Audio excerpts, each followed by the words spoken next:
Ending the work session. Today is Valentine's Day, so happy Valentine's Day to everyone. It is February 14th. We just came in from executive session where we met, we had litigation and contractual items that we spoke about. So we're going to start off with the Pledge of Allegiance with Jonathan, please. Stand.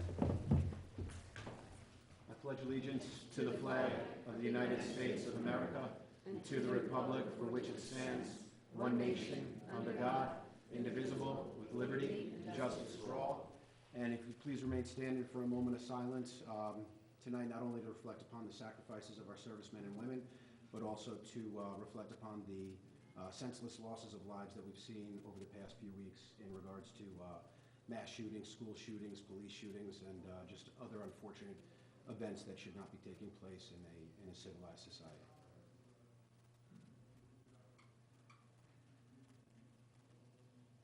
Thank you.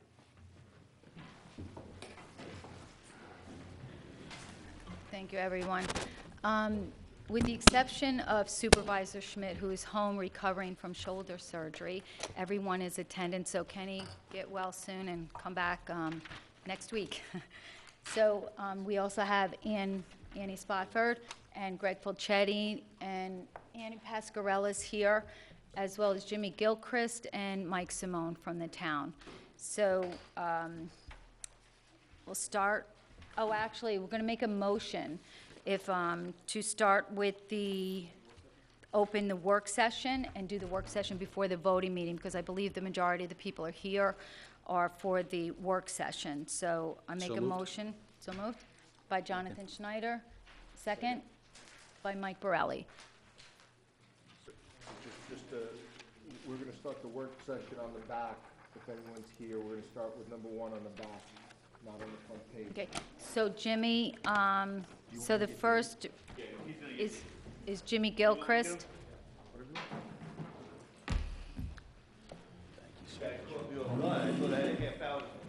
Nope. Keep you on your toes.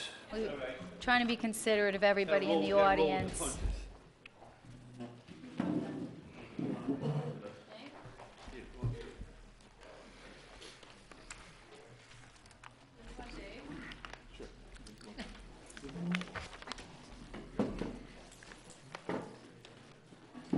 So, I'll wait for Dave and Yeah. give him in here, right? Ms. Muller? Yep. So the first work session is Jimmy Gilchrist, Director of Recreation and Parks, Bob Buckley, Chairman of the Carmel Recreation Committee, Dave Fafaro, Town of Carmel Recreation Committee, and they are here to discuss the town-owned recreation parks. And Joyce Pacone is also here, and Neil Sullivan, and they're also on the Recreation Committee. Yeah, well, we're waiting for Dave to come over. The reason for the meeting, the main reason would be to update the town board on what our actual costs would be for developing the airport park and McDonough Park. Bob has had some discussions with our liaisons from the town board and some other town board members. So over the last couple of months, we've worked hard. Inside Engineering worked with us on getting prices as of today. So we know what we're dealing with on both of those parks. And then Bob was going to update you on some other projects that we went through over the last year or so. So everybody knows where we are with the town parks. So I'm waiting for Dave Fafaro to come over. I'm waiting for Dave Fafaro to come over. He's going to make a presentation on the master plan. In the meantime, I just want to give you guys some copies of some stuff here. I have the final report for the recreation master plan for the town. I'm going to give everybody a copy up there.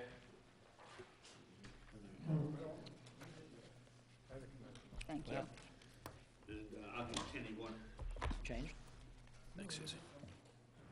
And the last thing I'd like to give you is we've concluded for the community center for the town of Carmel. I submitted on November 8th a plan to you, the town board, as to our completion of the 2 or 3 year study to include but not limited to DEP, DEC, dealing with the DOT, environmental stuff. We have the permits here, we have the course, and I'm submitting to you the bid process ready for you to submit out if you want to go out to the public for bids for the community center. So as the Recreation Committee, this is what we do. We review projects, we do studies, we do extensive studies, we meet with the DEP, we meet with the engineers, and all the other governing bodies. So you have permits here for the job to be completed. You have the bid process, about 3-inch file here. I'm going to give it to you as the supervisor tonight, Ms. McDonough, and you can take it from there. So we're turning this over to you basically 100% at this point. Okay, perfect, thank you. I didn't make copies for the whole board, but It- you told Jim That's all right, that's yeah. not there. Thank you. Saving money, Jim, thank you. Yep. While we're waiting for Dave, Jimmy, do you just want to run into number 2 real quick?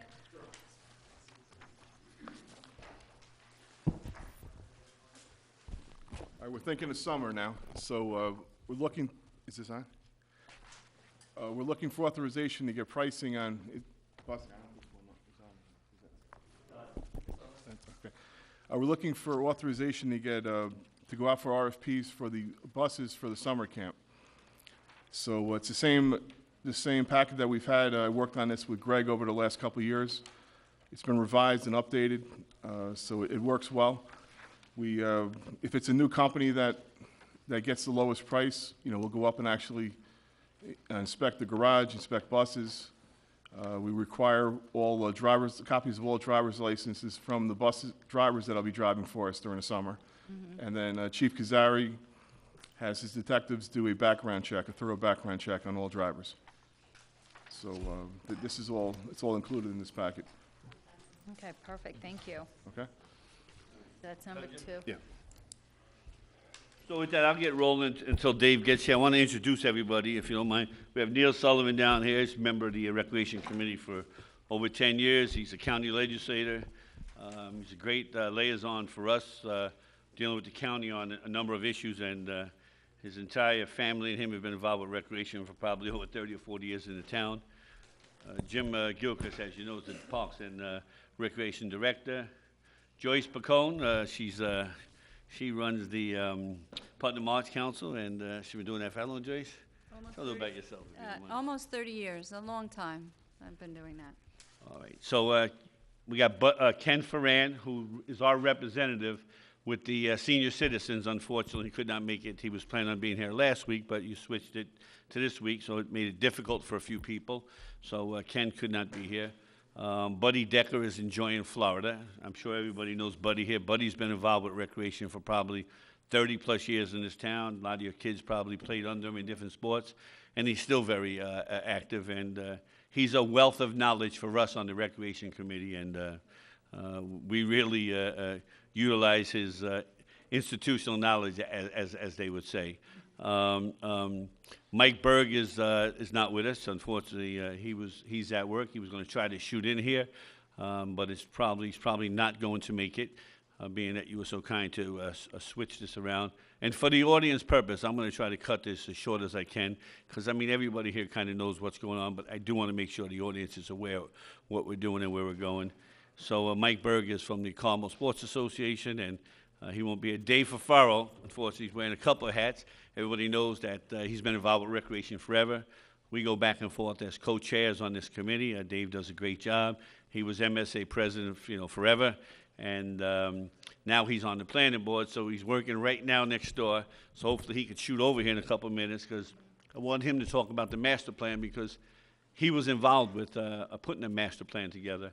And the master plan is how we got to where we are today, because in 2008, when the master plan was put together, it was put together with surveys that went out to the entire community. There was major work studies, work groups, and off the top of my head, Dave was going to talk about this. I can tell you, over the last couple of weeks, I've been getting a lot of phone calls about when we're going to have a pool. And, it seems like pool's one of the hot items, and I kind of informed everybody on the internet and when I talked to them in person that the surveys back then basically indicated that the community wanted a community center first, then a pool was second, and then there was a list which is in your books, and it's also online, but I just thought I'd make it easier for everybody up there. So, and Dave is going to talk about the master plan. I'll tell you where we are with financing, and the real reason we came here today was to basically ask the town board to try to figure out some way, somehow, how we can move forward with the projects up in Sycamore Park and McDonough Park. I mean, not McDonough, Airport. McDonough Park and the airport Airport. property. So I submitted this to the town board a couple weeks ago. I gave you a heads up. I will tell you what the numbers are. Generally, I'm not going to break it down item by item, but the master plan called for certain things. And so like I said, when we did the community center, we did our due diligence. We did every study you could ever imagine. We hired the engineers, the architects, and we just handed you what's considered a shovel-ready project. And for those who don't know what a shovel-ready project is, it's basically a project where all the permits have been obtained, all the agencies that need to be dealt with were dealt with, all the approvals have been gotten, and it's just a matter of finding the funding now, and then you can put the shovel in the ground. So that's what they call shovel-ready. The community center is shovel-ready. Our job is complete. We have turned it over to the town board now. It's now in your hands to decide what the next step is with that. We're here today for two other projects. One is shovel-ready, and one is very close to being shovel-ready. The airport property.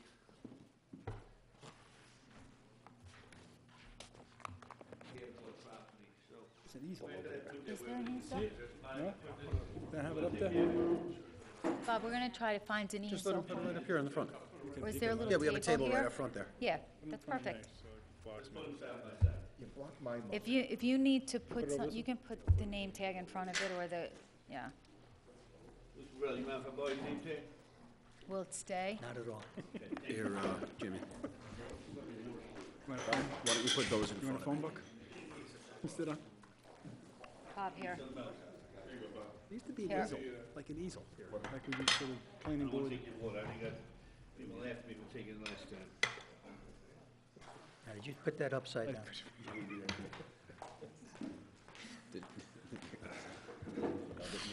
Taking it up last. So, as you see up there, these plans are done. I believe, they, Jim, when did we actually sign this an agreement with the county for the 99-year lease here for the airport property? So approximately 2005, Bob, just explain just in case people don't understand where the airport property is. okay, the airport property is off Hill Street. Hill Street, yep. Where the old airport used to be, immediately to the left of the county golf course, the Putnam Golf Course. So there's a road that goes in there to where the airport property used to be. I don't know the name of that street. Scott Road? Scott Road used to have an entrance to the airport property. So it's basically right off Hill Street back there. So the town negotiated a deal with the county where they can lease this property for 99 years with the understanding that it would be used for recreational purposes. Up there, you'll see the plans for the airport property. This is shovel-ready. The numbers are $2,194,000. Out of that $2,194,000, we secured a $250,000 grant from Senator Murphy's office, which is in the dormitory authority right now, so that should go through. We were not able to complete that grant without the town's input. I believe it was $369,000, so they wanted us to call it Phase 1. The dormitory authority said, we're not just going to they're not giving money out no more unless you could say where the rest of the money is to complete the project. So we obviously designated this Phase 1, and so Phase 1 was the $250 and the $369 that the town committed. Now, I don't know where the town, I think it's from Capital Fund, but nevertheless, the town did have to commit to the dormitory authority $269. So we got $269, and you have $250 right now off that number of $2 million. And Neil Sullivan can speak about this a little bit. We were unable to secure a $100,000 grant from the senator's office because we have an issue of a retrofit issue in the back. Neil, you want to talk about it a little bit? You want to do it? Okay. There's a retrofit issue in the back of the property, but it's actually on the county-owned portion of the golf course. When the project is complete, it's going to have a little bit of a tilt where all the water from the earth is actually going to flow to the back. Subsequently, it's going to flow into Lake McGregor.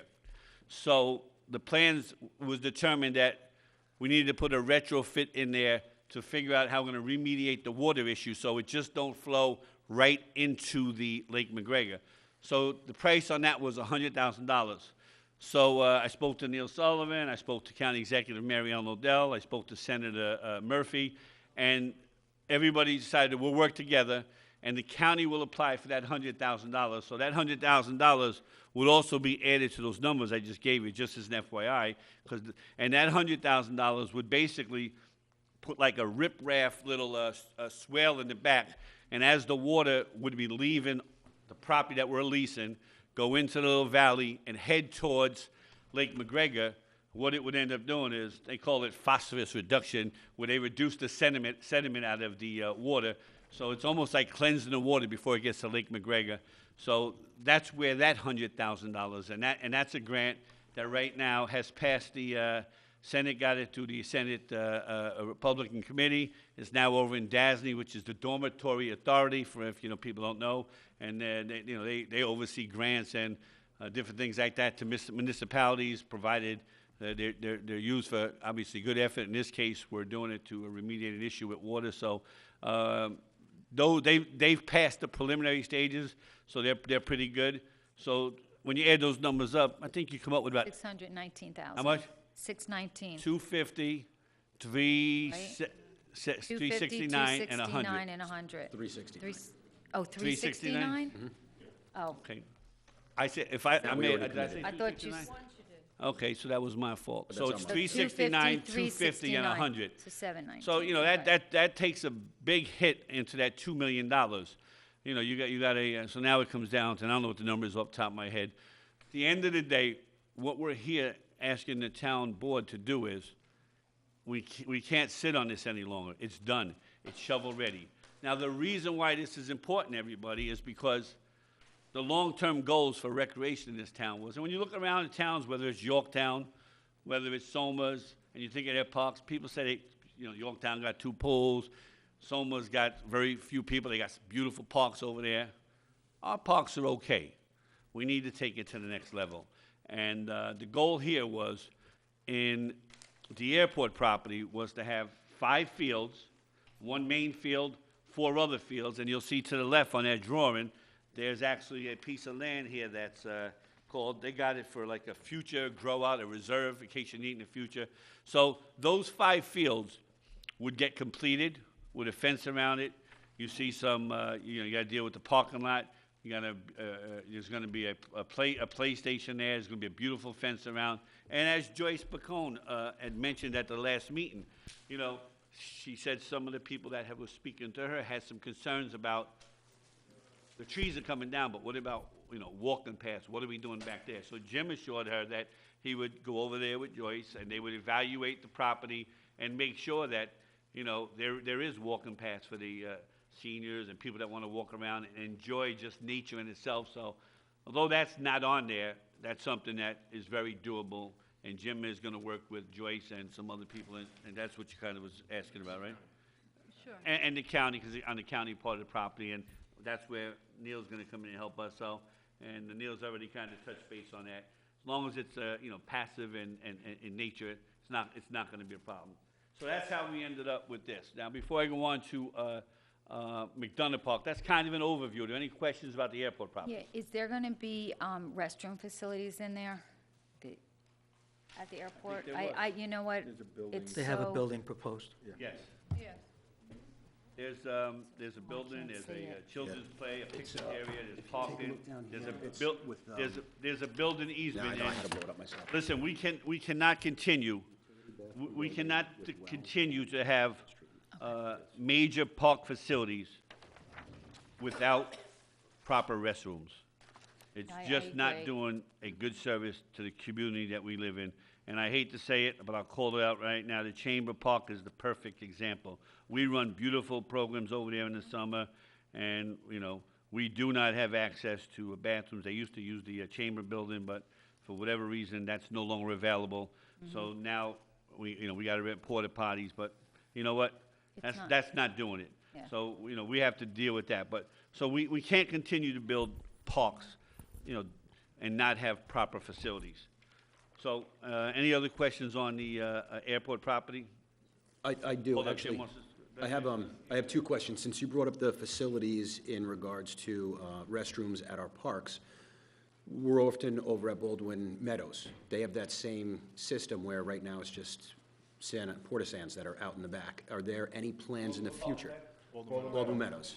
Any plans in the future, timeline on getting those facilities up and running? Because that park is basically done minus a restroom. Yeah, that would have to take, you know, a little studying on where we would put the septic fields at that park. Obviously, Let me answer the question properly. The proper answer is no. Okay. It's not been discussed, it's not before the committee. As far as Jim, he's the director of Parks and Recreation. As far as our committee is concerned, this is the first time I'm hearing of that. It has not been raised with us. We haven't looked at it. Now, if Jim wants to do it separately, that's a whole nother, but let's be honest and fair about here. I appreciate I don't that. pull punches. No one brought it up. Okay. And this is the first I'm hearing of it, and if it's something we need to look at, we'll look at down the road. Yeah. But I'm not gonna sit here and say we need to do studies, because you know what? Yeah, we need to do studies, but we gotta be honest.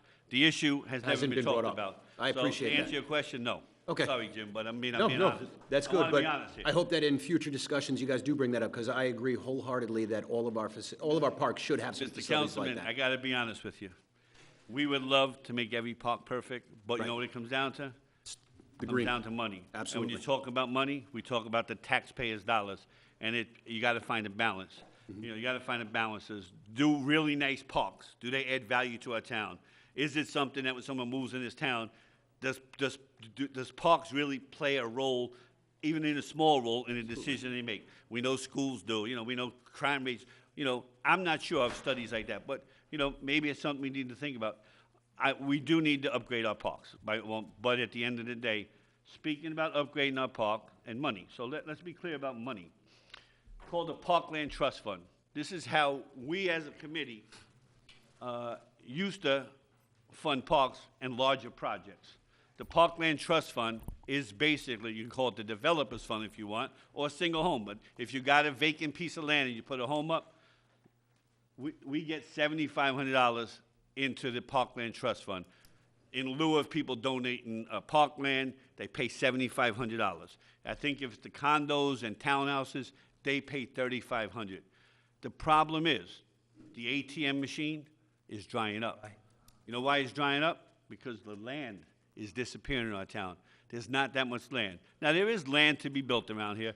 There will be some money in the future, but long-term, this town board needs to think about how are we gonna finance rec projects from this point going forward, because in the past, they would spend 1, 2, 3, I looked back in the late 70s and 80s, I said, wow, it was nice, they had millions of dollars.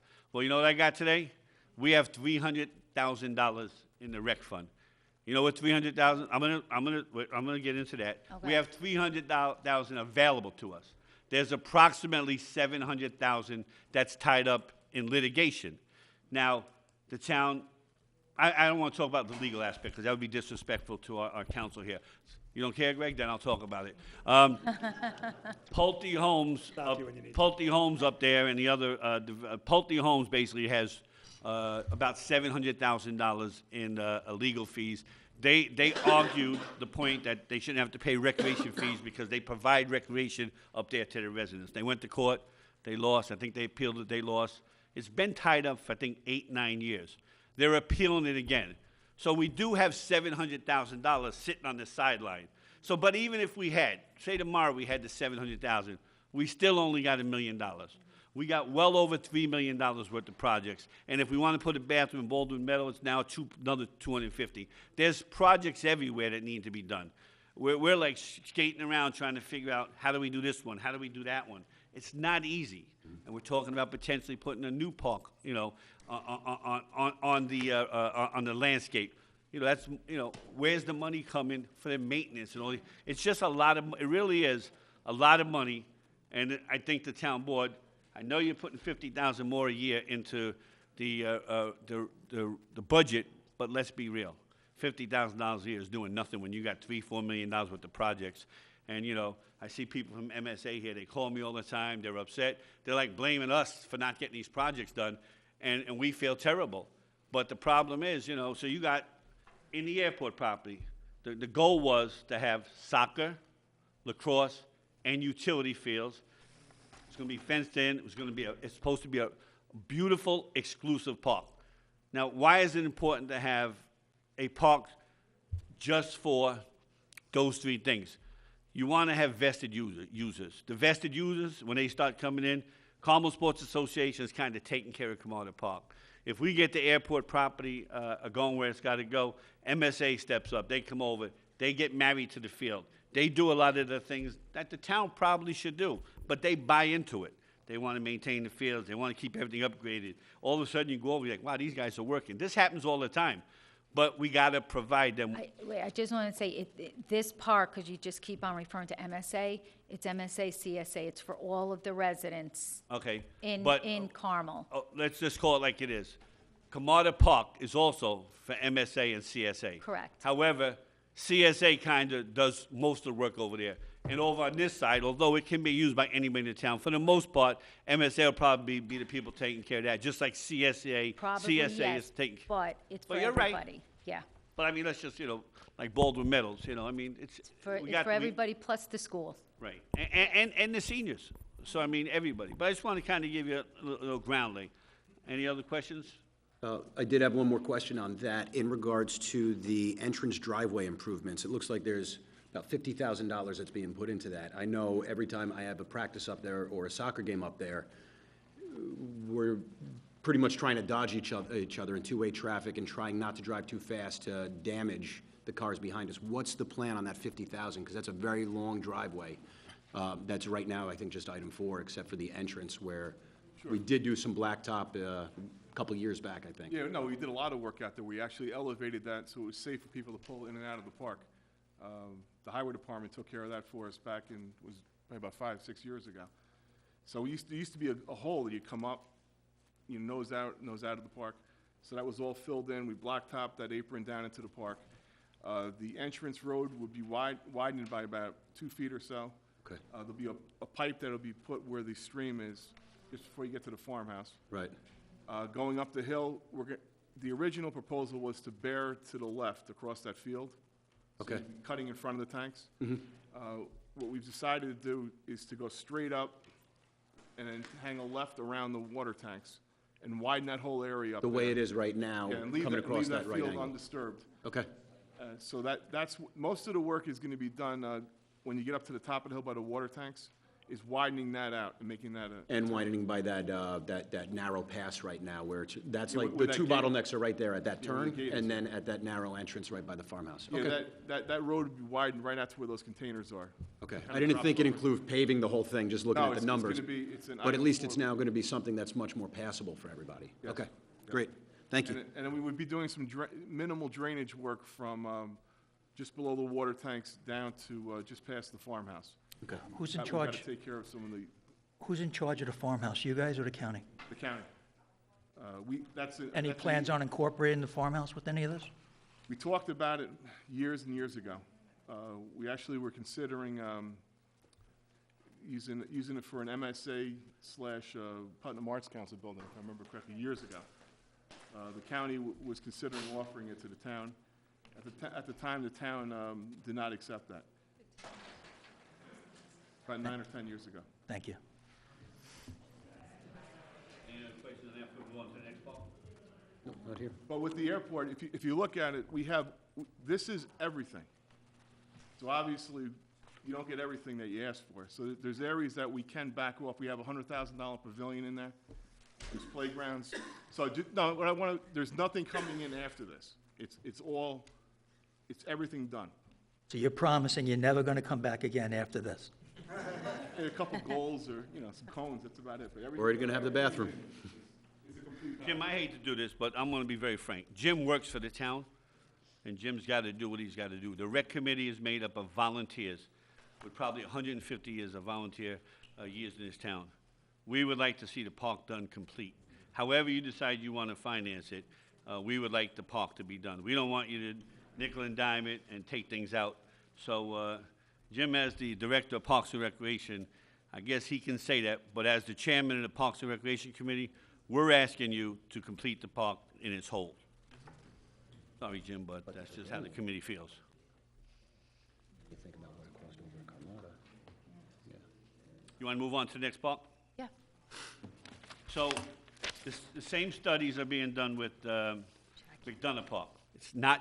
Is not shovel-ready, because what happens in McDonough Park is, you see the fields up there, the baseball fields.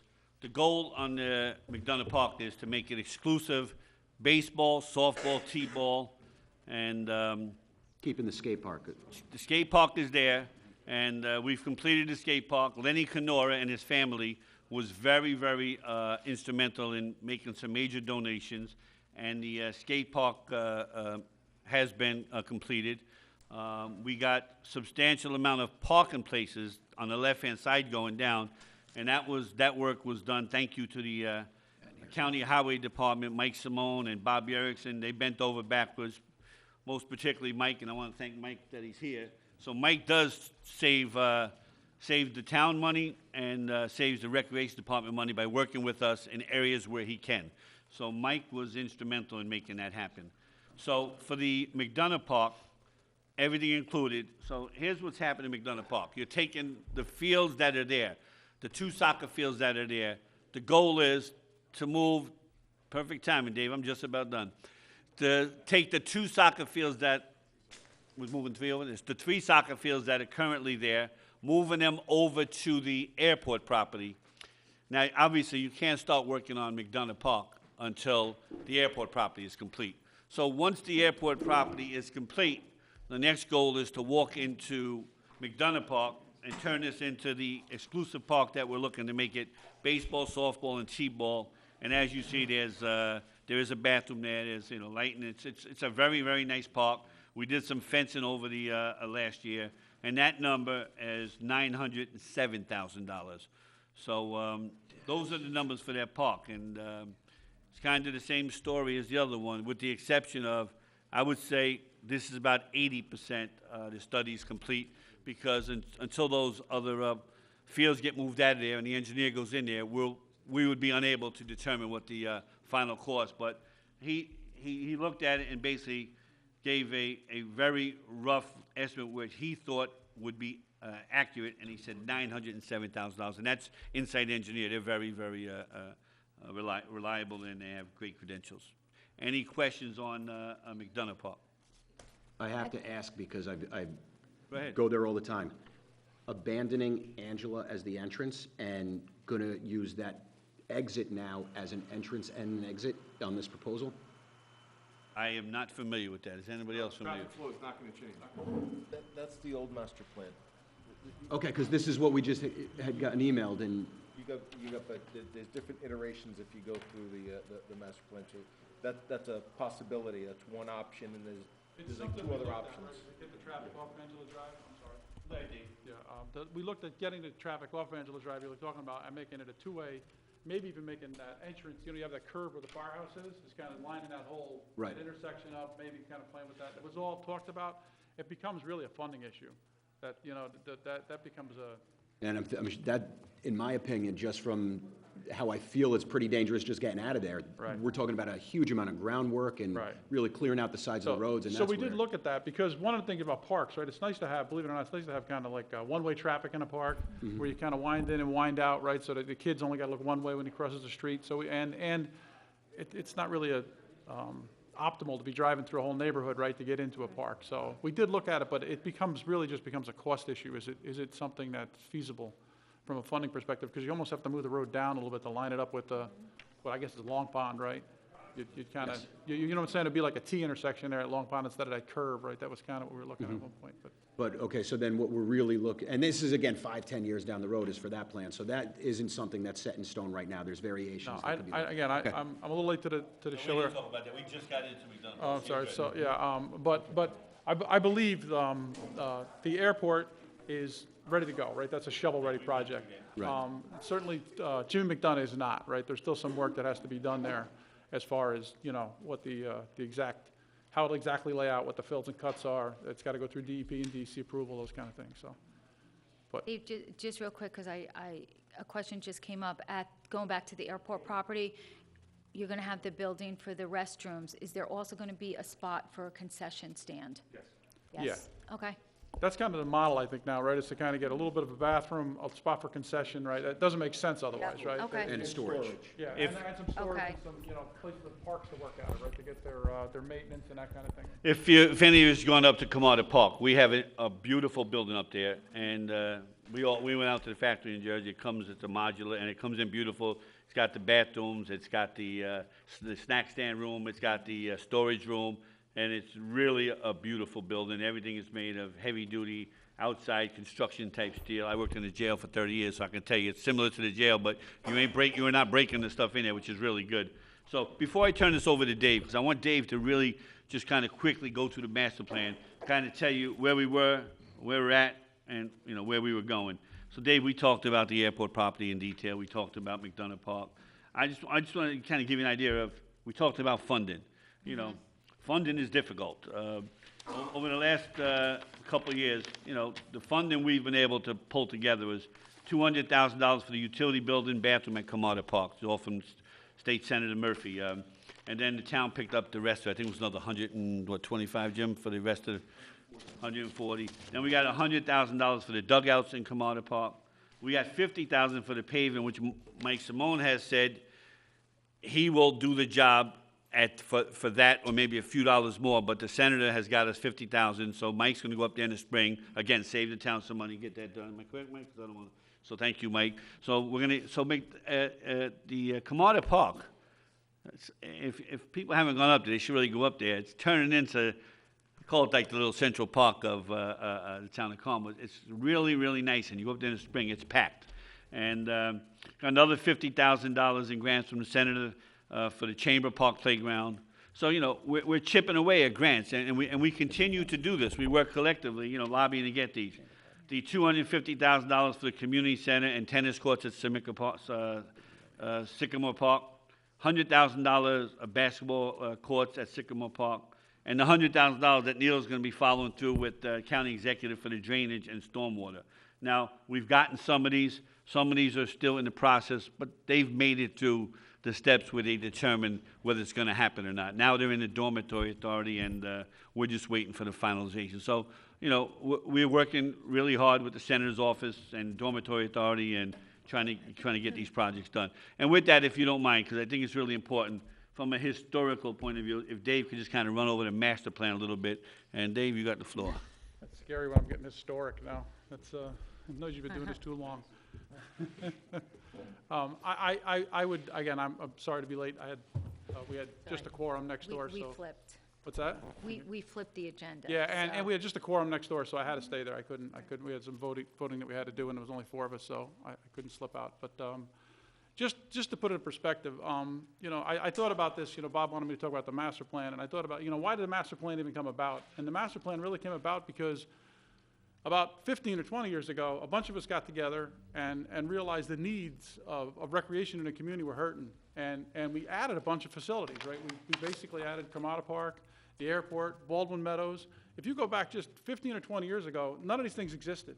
And even some of the passive parks, Red Mills wasn't what it is today. Volts Park up on the hill, which I bet you maybe 5 people in the room even know where it is.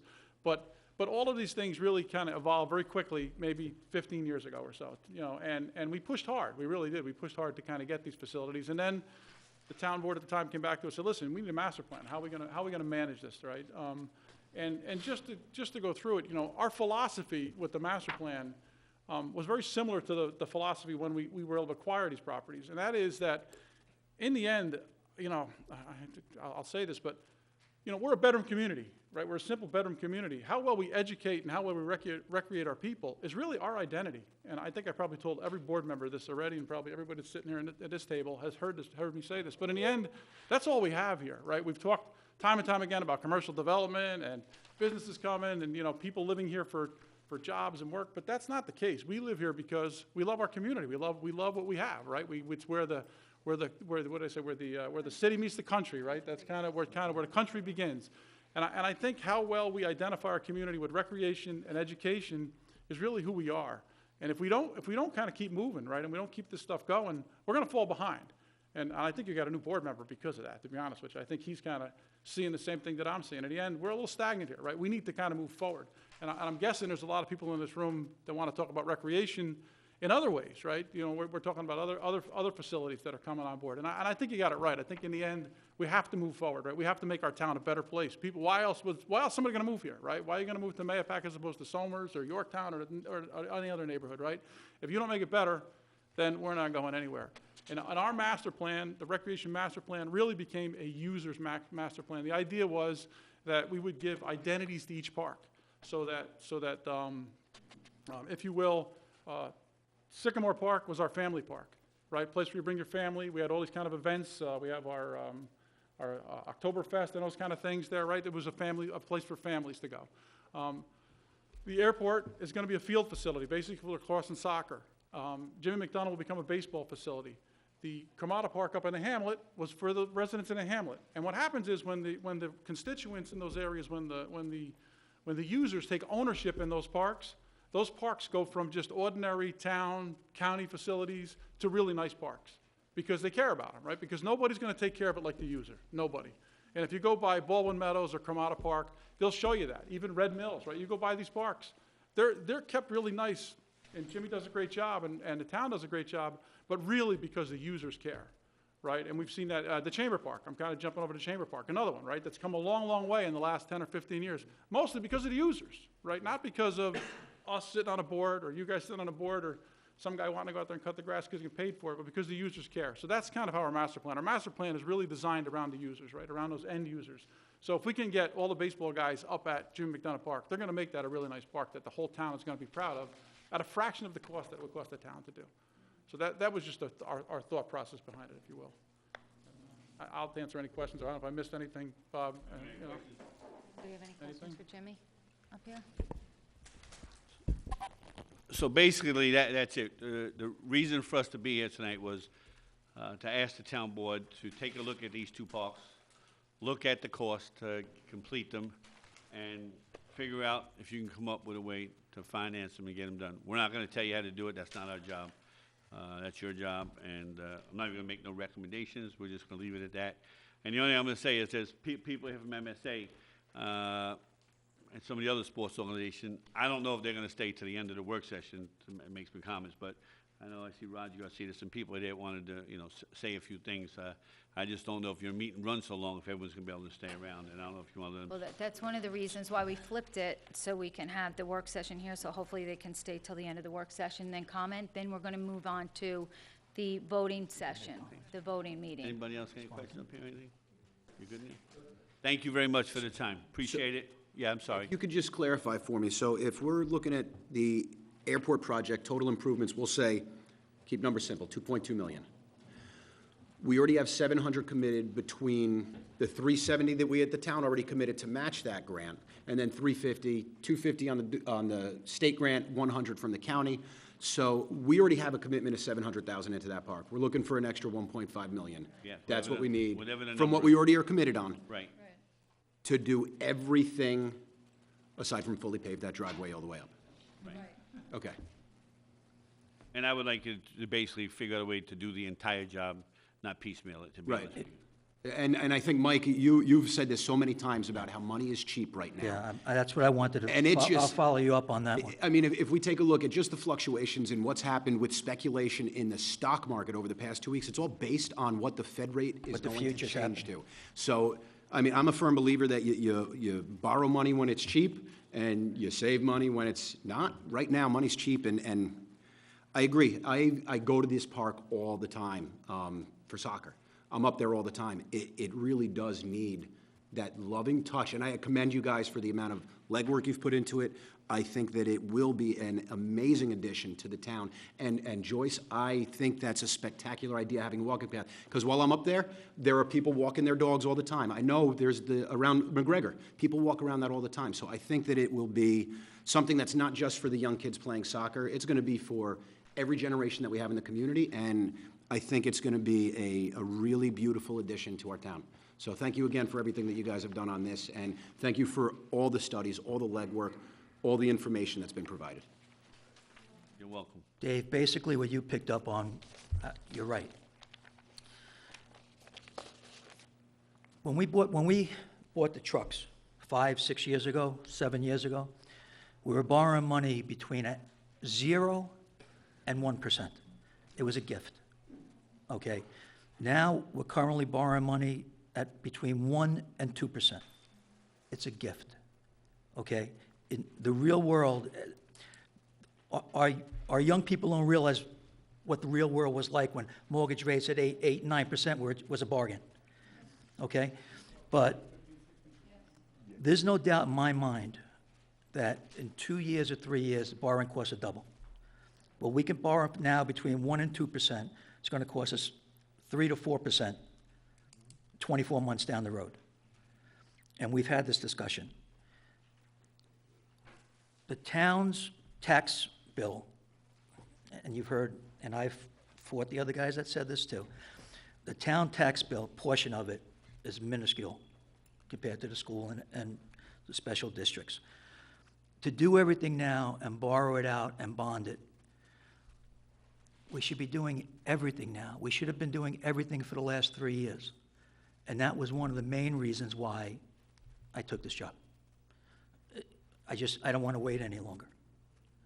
I want to bring everything up to standard, and I want to use it with, in my mind, free money. Yes, we're paying back the money, but we're not paying 4, 5% interest on it. And if we wait 3, 4, 5 years, we're going to be paying that. There's no question about it. I have no problem with anything except that big pile you put for Miss McDonough. Okay, because we He's had... going to give you a copy. we- Oh, this here? Because we've also had this discussion, and yes, I believe too we need a rec center, no One second, question let me about just tell it. him what he's talking about. I gave him the bid package for the community center. For the, yeah, And I just think you presented a shovel-ready package in the wrong spot. I still, and I want to get this on the record now, okay? There are 7 acres on Route 6 that the city owns and pays almost nothing on it. And I'd like the board to make an attempt to get those 7 acres back for the location of that part, of that rec building.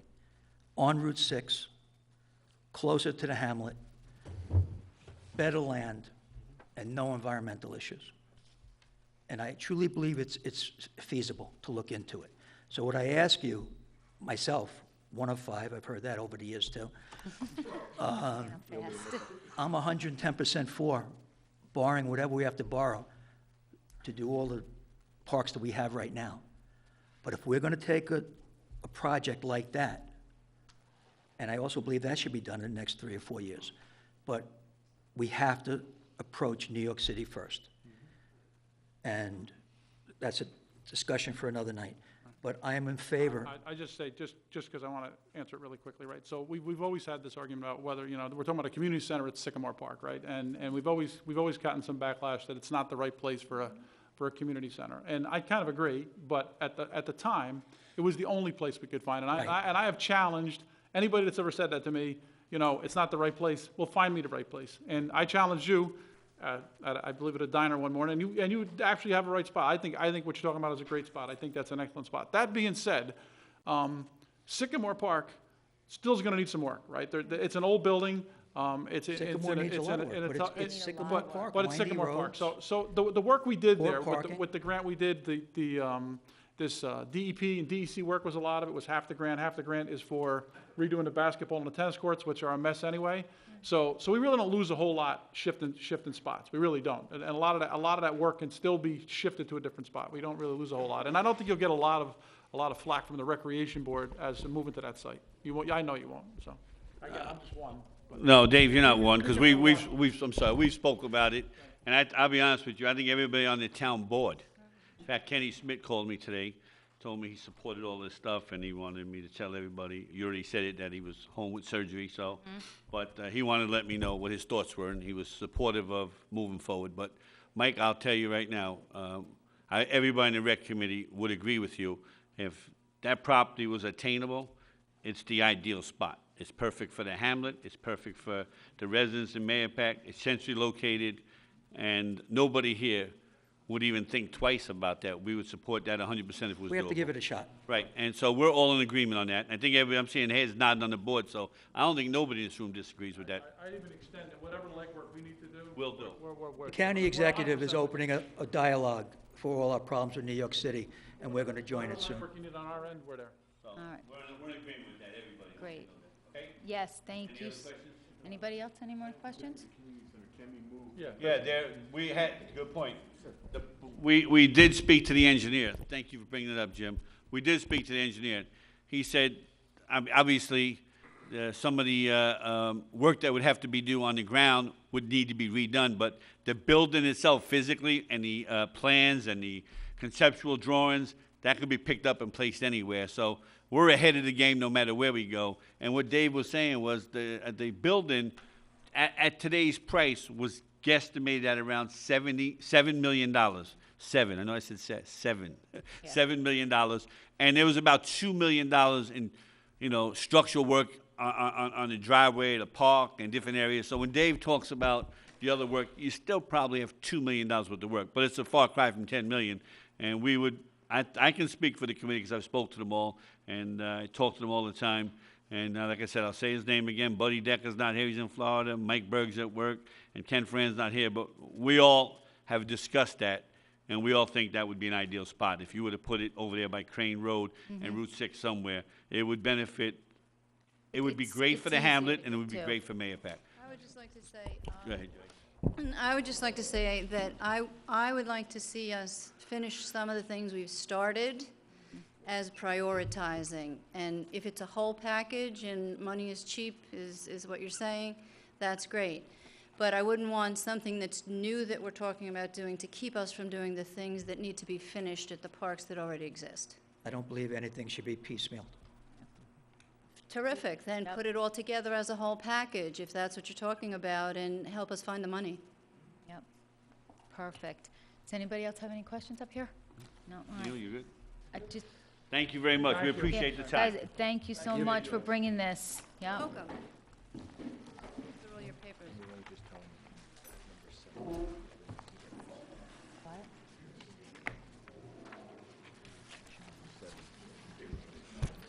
Yeah, yeah.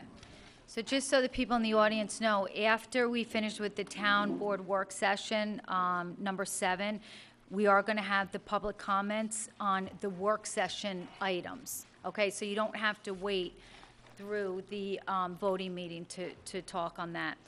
We already did number 2, so the next one is discussion on the proposed purchase of Swan Cove and the Mahopac Bank properties. And I think Mike has a drawing over here and Jonathan over here. I have He'll- one, and Jonathan has and one, Jonathan and Ann has has some one. copies if anybody, The reason why we Like to wanted see to it. put this on the agenda is to be transparent, all right? Because there's been a lot of talk out there about it all. So we wanted to put it on the agenda so, one, the public can see it, but also we can talk about it a little bit and what our thoughts was. The one thing that we cannot and will not talk about tonight is the bank-owned properties, because that is still in negotiations, so we cannot comment on that. All right, but as far as the other things, and it's not going to be very lengthy, we just wanted to throw everything out and where we are up to date with all of that. So Annie's, and Jonathan has this here. So if anybody wants to start, really, one of the reasons that we needed to look at a parking facility and/or a park is because the New York State has said that we cannot, they don't want us to, on Route 6N, to pull into the parking spots, okay? So eventually, and that's one of the reasons why the downtown sidewalk proposal that we've been doing has been held off. They wanted the parallel parking. So in order, if we do that, if we took away all of that parking, you're going to lose a lot of spots. One for the businesses, but also for the people that want to go there and shop or go out for dinner. So that's a while ago, we looked at other spots. We said, okay, where else can people park? And that was the beginning of now Swan Cove, the bank property, and other areas that we looked at. And I know Jonathan will talk about, we have hired, which everyone, I believe, should know, that we did hire a consultant for the parking studies. Which we have here, Walker Consultants, and Jonathan can go over that a little bit. But the idea, again, was for us just to give you an insight of what some of our thoughts were about the property, and again, to be transparent. We're not trying to hide anything. We want input, and that's where we are right now. So if you wanted to say anything about the Walker or your ideas about the park. I will just talk on my background. I served for a few years with the Board of the Chamber of Commerce, and at that time, one of the bigger concerns that we had always had with the downtown commercial district was the available parking that was there. We had originally discussed 6 years ago at least getting authorization to start painting the lines for parallel parking along the Route 6 side. We put in the application along with the Hamlet of Carmel to do that to DOT. DOT gave approval for the Hamlet of Carmel. They painted their lines up there about 6 years ago, and we were told that it was denied on our request. We also asked to get a reduced speed limit coming into town for more crosswalks, but we were told that it was denied on our request because of the diagonal parking. That diagonal parking on Route 6 has to be addressed. It's had to be addressed since it's been there for decades. What we had discussed at that point was what we're able to do in order to find more parking, try to see what else we would be able to do for the downtown commercial district. It's something that's been in discussion for years and years. We've had land that's come available that slipped through, that we didn't get, and at this point, we had decided that it was time to move forward, make a purchase with the intent of adding downtown parking. From that point, it's developed from the purchase of one site to the purchase, from one parcel to a total of 5 parcels. It was always with the intent to get the bank parcels as well, so that's not something that was added on. It was just a matter of figuring out exactly how it was going to work. For the past 6 to 8 weeks, we've been working and going back and forth with Walker in regards to 3 different sites that we had identified and wanted studied. One of the sites was this lakefront property as well as the bank properties. Another site was on Route 6N that would give us access both to the Route 6N traffic as well as to the Route 6 traffic. And then another site that was looked at was off of the beaten path, off of Cherry Lane on the, I guess that would be southerly side of Route 6, where the old oil tank is. So we do have a report that should be up on our website. I'm not sure if we have any extra copies for anyone to have in their hand right now. The Walker. It's very preliminary report, but it basically goes over those 3 sites, and it does comparisons in regards to the amount of spots that we would be able to get. It's on the website, right? Okay. So if anybody does want to just check it out, you can. It'll be available when you go home tonight. If you want to look at it on your phone, you're not going to be able to read anything on your phone. Just so you guys know, it is preliminary. Very preliminary. Okay. One of the things that they had looked at was really what the need is in order for us to accommodate the parking based on what the code is and based on what the occupancies are. And the consulting group worked with our assessor's office in order to find out what the demographic was that was going to be getting served down there, find out what the occupancies were estimated at, find out where our shortfall was. Additionally, part of the study was to address that diagonal parking that we presently have on Route 6N so we could get rid of that. What they came up with on the preliminary basically said we need approximately 60 extra spaces, another 16 that we're going to lose, and we're looking at having dedicated spaces on the bank because we're going to be purchasing or trying to purchase all of that. So we have to have dedication for that one business that's going to be there. From that point, we started to get numbers in regards to layouts and what they would be able to show us in comparison. So to just go briefly over what they have on the site comparison matrix, the one that we're looking at that would be next to Chamber Park, they can potentially see up to about 180 additional spaces. We already cut that back because that brought it right up to the shoreline. They bring it about halfway through the Swan Cove property now, and that gives us about 150. And our discussion, that's what it shows on this report. Our discussion is we're going to be reducing that number even further for two reasons. One, we want to work with the Parks Committee in order to give more land on that front Swan Cove parcel so that they'll help us to create an even more enhanced passive park for that downtown area. And two was we wanted to add landscaping features in order to make it more aesthetically pleasing than just driving and seeing nothing but asphalt for, we're talking about 130 spots. That would be like going into LaGuardia and looking at their overnight parking. It's just not something that we wanted to do. So we're probably looking maybe about 100 and, I'll say 15 to 130 is probably what our end result is going to be for additional spots that will be there.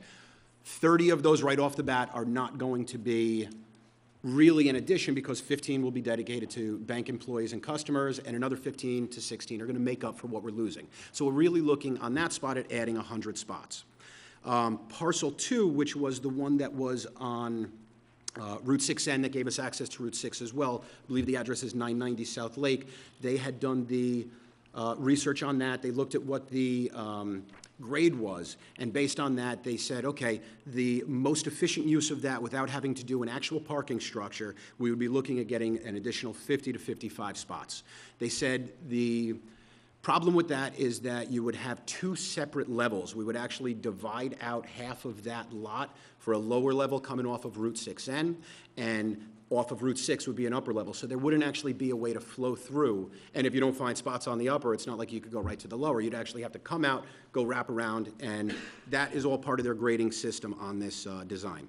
The third parcel that we were looking at was the old oil tank. Is it okay if I just refer to it as the old oil tank?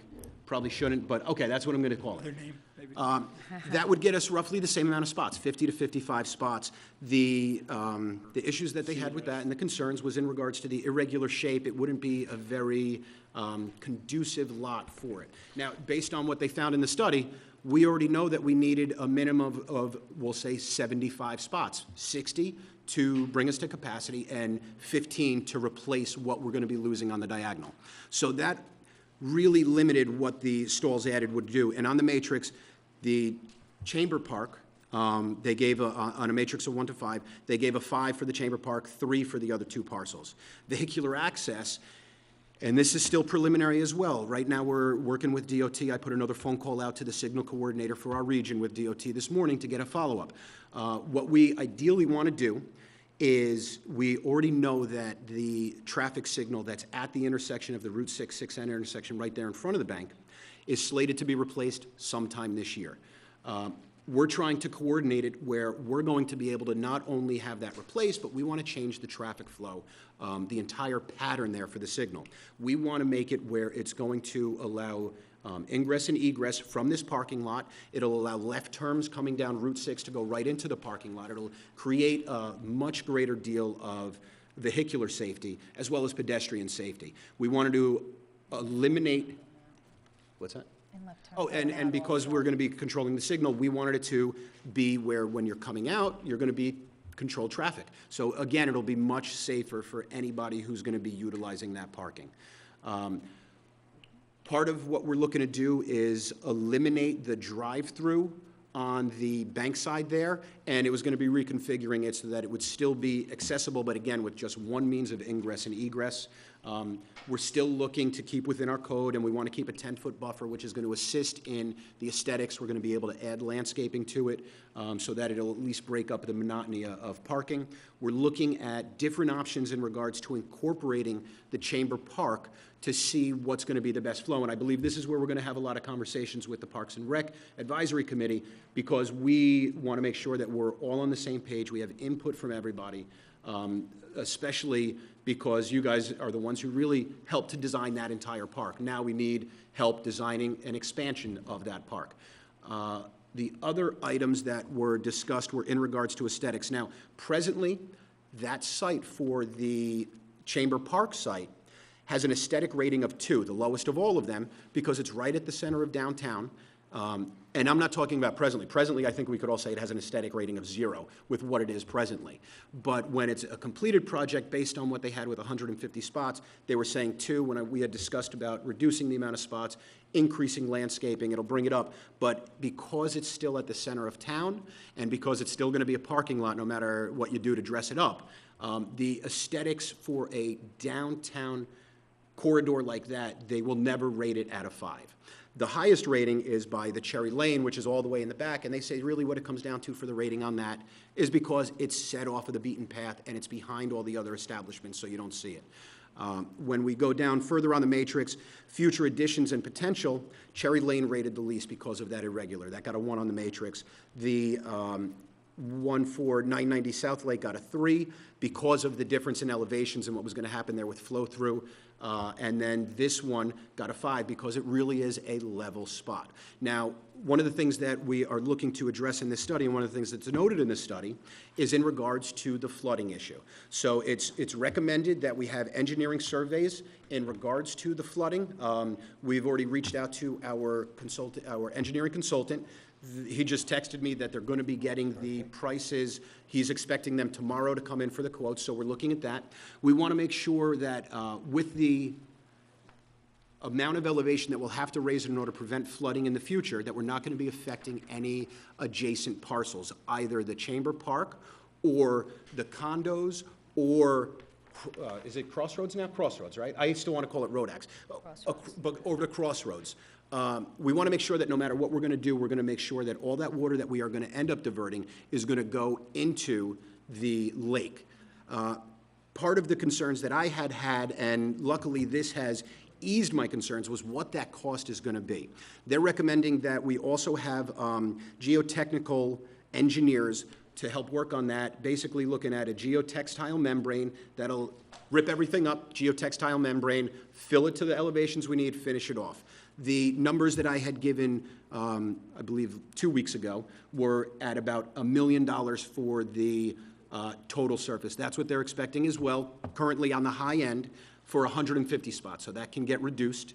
It doesn't include the estimates that we have on the groundwork for the park to make that better. It doesn't include the estimates on the infrastructure for the water and the sewer, for the demo, or for a new proposed building. And this is something that we're still discussing, is if we're going to be eliminating that community center that the bank owns presently, that's rented out to the Chamber of Commerce and rented out to a few not-for-profits, what are we going to be replacing it with? We already know that we need a wash facility. We need restrooms no matter what. So we already have to have the electrical, the water, and the waste that's going to be there. So from that point, my belief is a smaller footprint better. This is what we'll all be discussing. But I am a believer that that should have a space for our Chamber of Commerce. I believe that it should have a space as a welcome center. The reasons I believe that is because I feel when you're in a downtown area, the best thing that you could do when you first pull into a parking lot is get information on why you should be there. Not, I just want to find a spot, I want to visit one place, and I want to get out. If there's a welcome center and there's business information that's there, hopefully it'll entice people from out of town to figure out what we have to offer in this town. Because we really do have a lot. We are consistent of almost 100% mom and pop shops. This is no nationwide chains are in downtown area. The majority of places I go when I go on vacation are areas that have this exact same type of layout, where it's a very condensed downtown area, a parking facility that's there, and a welcome center that's there. And the majority of them do have their Chamber of Commerces that are located at that same location. Now, I will say a lot of those Chamber of Commerces have their own buildings that they have paid for, mortgaged out. I sat on the board for the Chamber of Commerce. I've seen the finances. I don't know how much they've changed over the past 8 years, but it's not a very profitable business running a Chamber of Commerce, from what I've seen on the numbers that I've been able to review. Again, I'm not sure if it's changed drastically, and maybe some Chamber members can tell me who are on the board now, but I feel that it's something that's appropriate. And because it's still very preliminary, I believe that it's also worth looking into a public-private partnership where the Chamber can take ownership of a portion of the building. Again, if that's legal. I know New York State made a lot of changes in those regulations about 8 years ago now, I think. They started to really push for it about 5 years ago with the 2% cap being met, trying to make sure that people could municipalities could get private money to help with projects. So these are all just really preliminary discussions that we're having right now, trying to figure out exactly what the end product is going to be, but it is addressing major concerns that we've had as town board members, as business owners, as business networking groups. There's no doubt there's an issue with parking downtown. And that diagonal parking, to have my 7-year-old telling me it's good to go when I'm backing out of it, that's not really the safest thing in my eyes to have. So I'd love to get rid of that. I'd love to see the sidewalks expanded, maybe a few parallel parking spots in there. Maybe we change our code at the town and we allow sidewalk cafes, and we entice people to spend a full day, an afternoon, an evening in our downtown commercial area and appreciate what we have to offer. To piggyback on what we were just talking about, what do we have to offer as a community? We have great potential as a community. We just really have to, work. To open it up. We just have to work. And it's going to take spending money. This is money. Right now, just to go over where we are, so we know that the purchase on one was $1 million. We're not going to talk about the purchase on the others. Right. Improvements, we're looking at $1 million top number for the parking to be done. And the other numbers that we're looking at for construction costs, which are the geotextile, the fill, we're looking at another up to $100,000. So that's not, when you're looking at the grand scheme of things, that's not an absorbent number. Now, again, that doesn't include demo, it doesn't include park, what we're going to do to the park, and it doesn't include the new facility for restrooms and possibly housing a chamber and a welcome center. Those costs are not included in that right now.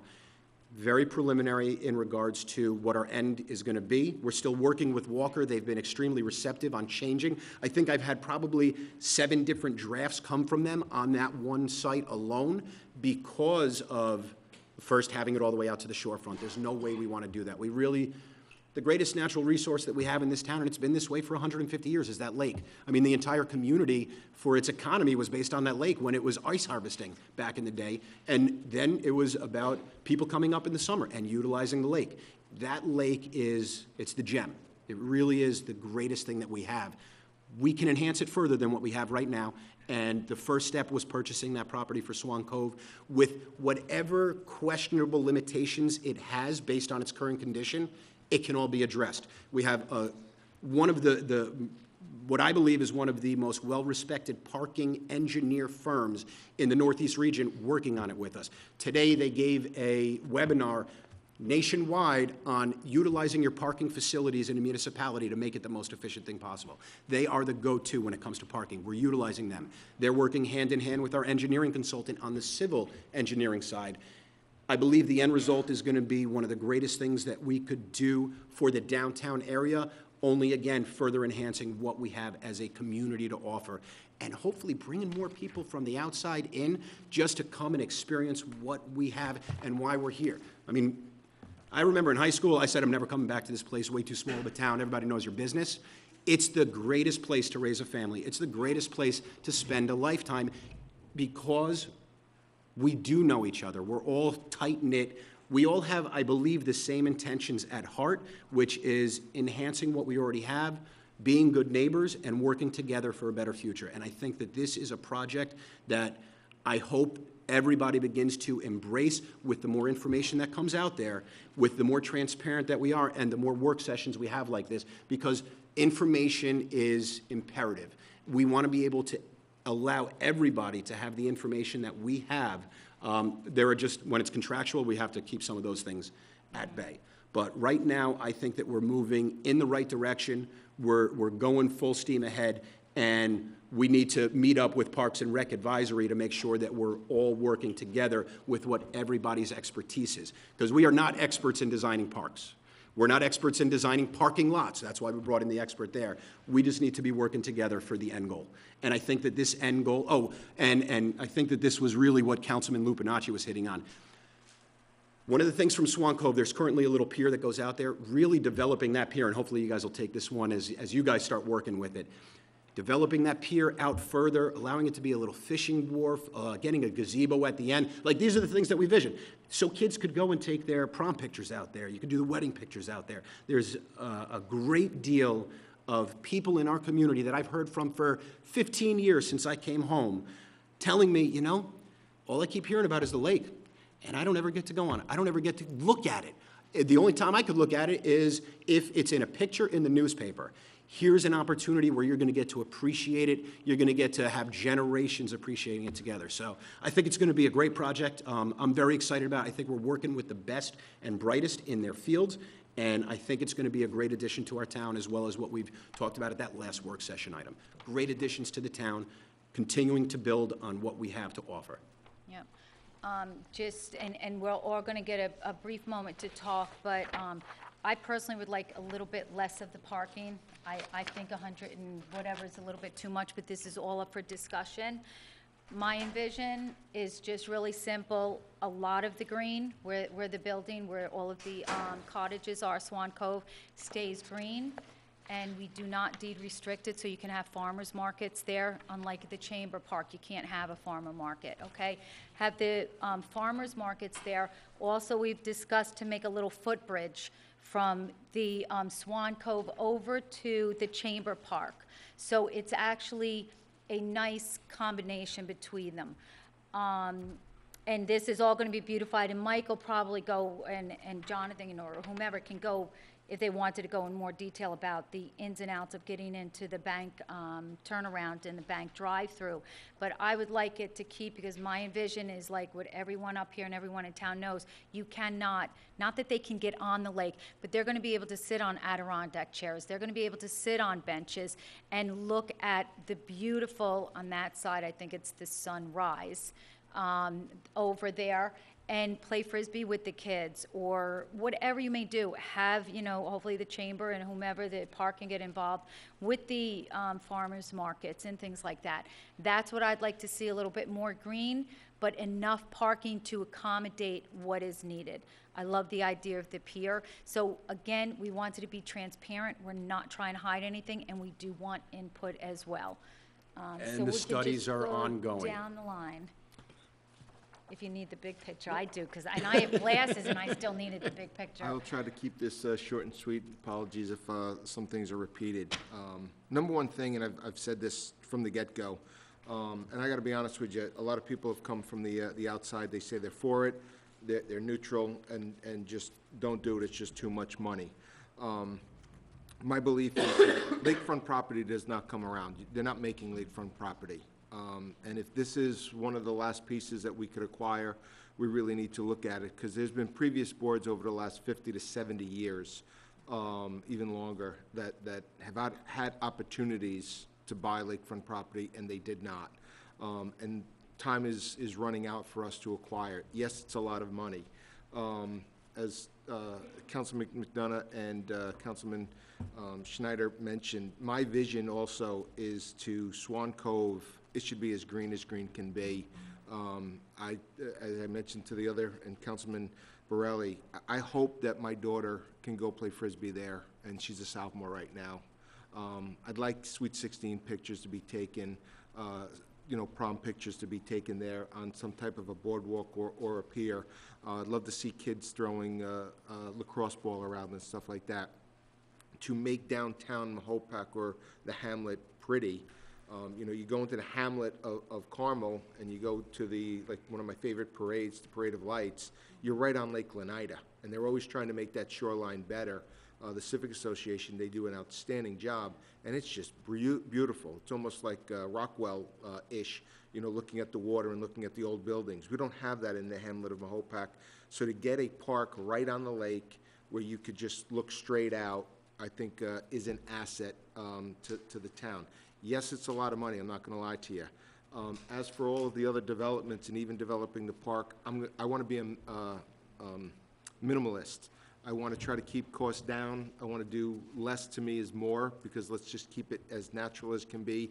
Green, landscape, yes, and we're going to have to look at various studies of the parking, because, I've always been saying in the studies coming out, we need 60 spots. 60 for the town, now another 15 and another 15, so we need a total of 90. Me personally, I don't want to go over 90. I am going to call on the Chamber. That's me, I don't think we need to go over 90. I'm going to call on the Chamber and the business owners.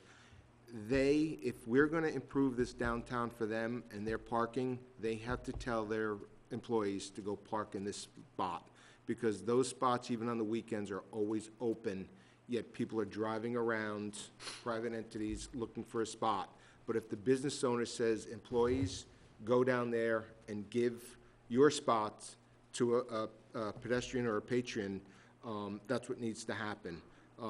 So, you know, we all have to work together as neighbors and as a community. That's my simple envision, and that's all I'll say on it. I agree with what everybody said. Everybody knows my feelings on it. We spent enough time talking about it. See what the public has to say and go on to the next item. Perfect. So number 4, Rich? This is to consider request to authorize bond return for McDonald's USA. And the next couple should go fairly quickly, everybody. Yeah. I hope. Good evening. This is the applicant of McDonald's requested for the engineering department to perform a field inspection. We did this inspection in August of 2017. The original bond amount of $320,000 was posted in 2013. Based on the inspection, all site improvements per the planning board's site plan approval have were completed, and we recommend that the bond be released. Mike Carnazza has visited the site, and he also concurs with that. So this has been through the planning board process. The next step is town board to approve it, and then they can get their bond back. Okay, great. Anybody have any questions? No? Okay. Number 5, Rich? 6. Which number is that? Which item? Consider request to accept proposal for dam engineering assessment, Lake Okay. Cassie Park District and Upper Lake and Lower Lake Tea Kettle Lakes Park District. Got it. As the board is aware, the town is responsible for the Lake Cassie, Upper Tea Kettle, and Tea Kettle dams. These 3 dams are Class B dams. The New York State DEC has requested, is required by law that an EA, an engineering assessment, be performed. We requested proposals to perform these EAs from companies, Voigt Engineering and Schnabel Engineering.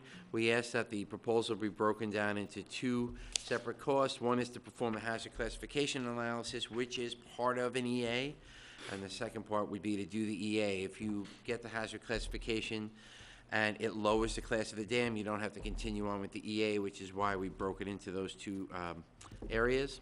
So Voigt Engineering was the low at $14,500 for the hazard classification, and if they have to go on to an EA, it would be a maximum of $49,500, depending if they have to do any type of structural work on the dam to do any borings or whatnot. So there are 2 separate park districts that are included on this, and there are sufficient funds in the lake budgets for this work to be performed. So it is part of a regulatory requirement that this EA needs to be performed. Okay, perfect. Anybody questions on the board? Okay. The next item, Rich, is to consider request to authorize emergency repairs to various Town of Carmel Water and Sewer District, Carmel Waters Districts 1, 2, 9, and 12, and Carmel Sewer Districts 2 and 6. So this memorandum is being presented to the board to request payment of emergency repair invoices. These invoices are over the Town of Carmel's procurement policy. The work has already been performed. So in Carmel Water District 2, there was a saddle repair performed on River Run Road on January 3rd of 2018, and an invoice for Ed Cook to do excavating at an amount of $5,157, and that was to perform the repair, so it was excavation, repair, and restoration. In Carmel Water District 1, I'm sure a lot of people have seen this, Route 6 and 6N, there was a water main break. That was on January 6th of 2018. B&J Plumbing had notified the town that there was this break, and the water was leaking through Crossroads Deli. An 8-inch valve had failed. B&J contacted Cook Excavating to perform the repair, and the invoice of $6,806 is being asked for approval to be paid.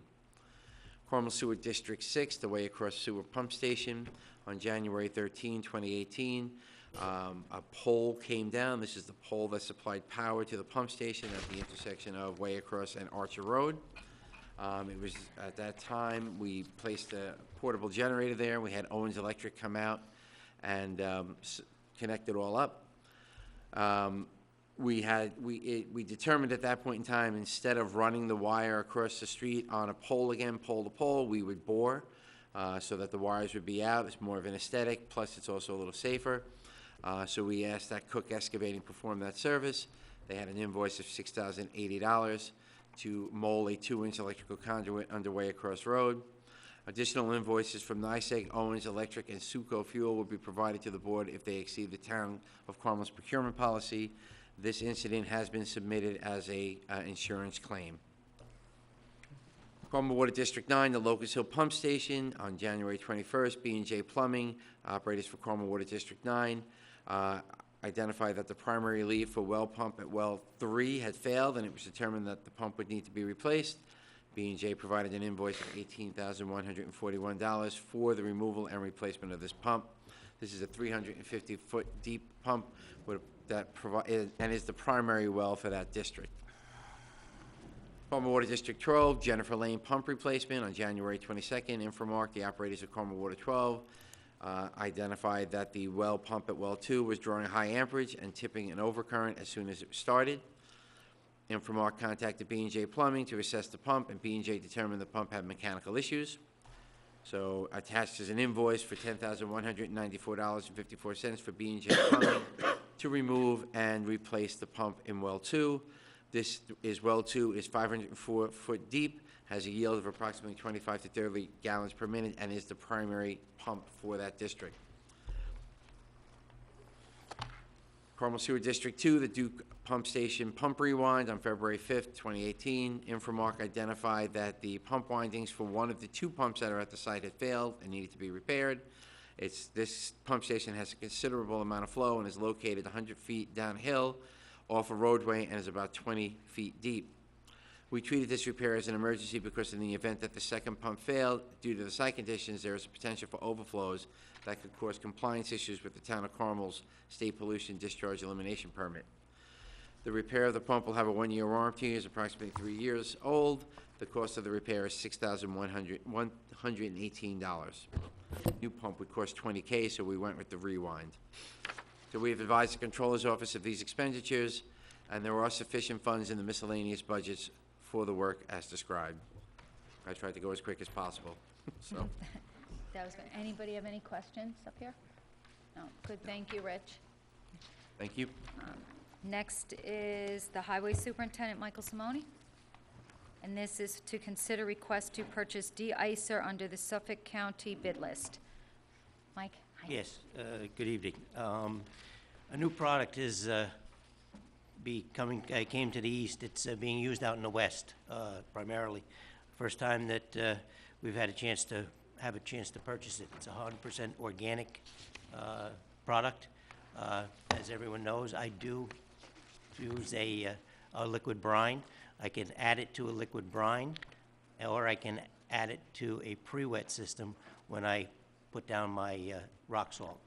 What it does is it encapsulates the rock salt itself. It takes the melting temperature down to a lower when it's cold. But one of the other benefits of this, that it says, and I will believe it when I see it, but anywhere from 50% to 70% corrosive inhibitive, meaning it will encapsulate that salt and take away the corrosiveness of that salt. And I would, as I said, I would like to purchase 1,500 gallons at a county contract price of about $7,200. Again, another tool in a tool shed, another something else for us to use, but from hearing from the people from the Midwest, they're quite pleased with it. Again, very organically friendly, environmentally friendly, so. That's great. Mike, I love it. It's basically sugar beets. That's exactly what it is. And the other benefit that I saw is it's possible that we won't use as much salt because it prevents the scatter of the salt. That and the fact that even in the brine itself, it'll use less brine because the fact that it lasts longer, but it also, I mix 20% of this in with my brine. So a lot of people see the lines out and talk to us about, it's going to snow, when is it going to snow? This will also make that go further. So there's a lot of benefits, I believe, I'm going to see from this. And again, it's we are probably cutting edge up here in the town of Carmel as to some of the ice melting solutions, and I'd like to stay with it and try this as a tool, so. And it's well within my budget. I mean, I'm not asking for extra money, I just need to go out and get it to bid it and ask to. Sure. Good, thank you, Mike. Get it, so. Thanks I for love the finding idea, this, and- being proactive. Thank you for staying on top of, I mean, it really seems cutting edge, and Yeah. to be 100% organic, utilizing sugar beets of all things, it's spectacular. Hopefully, it's going to work as well as they advertise it, and you're going to start the trend across the Northeast. Yeah. Good. Carmel's on the map. All right, thank Thank you. you. So right now, we're going to open the meeting up to public comments for 3 minutes on the agenda items only. And I'm talking about the work session, so we're not talking about the voting. So I'm going to go row by row, okay? So first row? Start with the back row. Jonathan just told me to start with the back row. I No, forgot I'm to joking. sign in. So go ahead. Hi, my name is Jennifer Marr, and I'm here tonight as a business owner and a resident of downtown Mayapack. And everything you said is music to my ears. This is fantastic. I commend the board. This is action. This is moving forward, and I'm totally excited.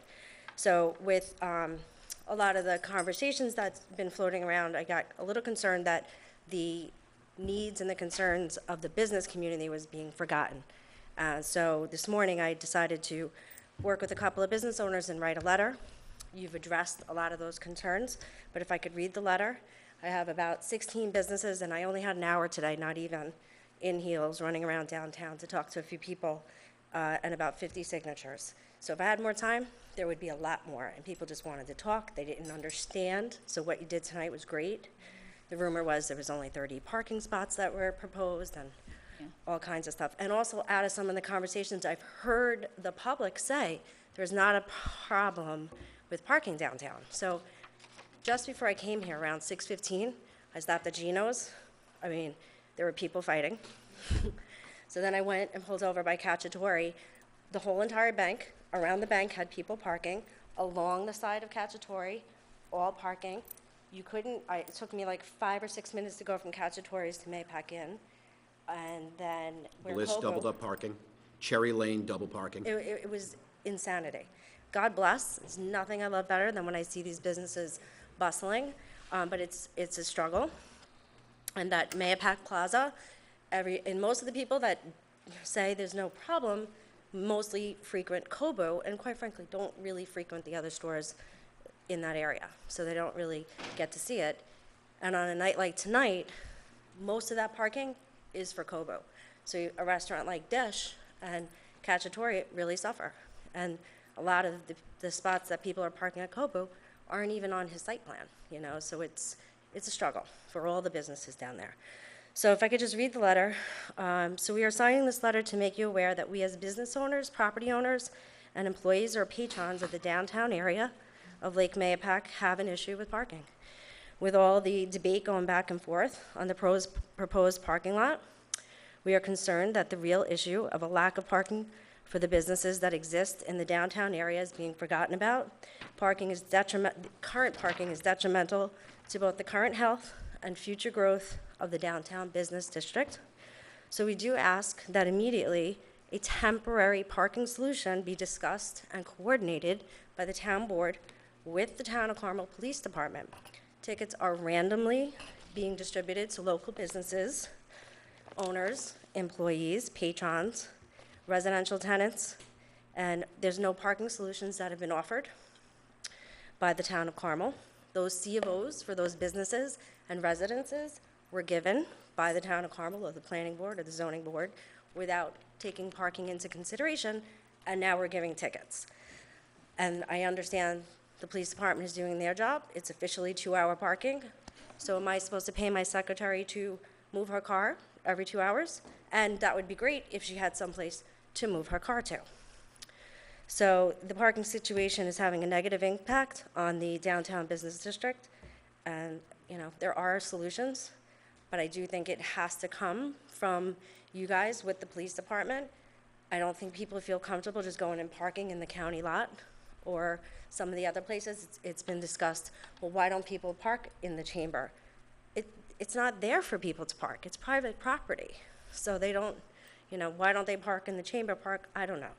But there needs to be some discussion, some leadership, and get these stakeholders together and figure out a solution. I agree. I won't shop in a business if I can't park and the owner's car is in front. So I get it, that it has to take some teamwork, but it does have to come from the town board. And how long do you think, even if everything was perfect, and we went ahead with Swan Cove, when are we gonna have parking? I If we don't do know. go forward with it, Perfect there's world. already a ton of parking there.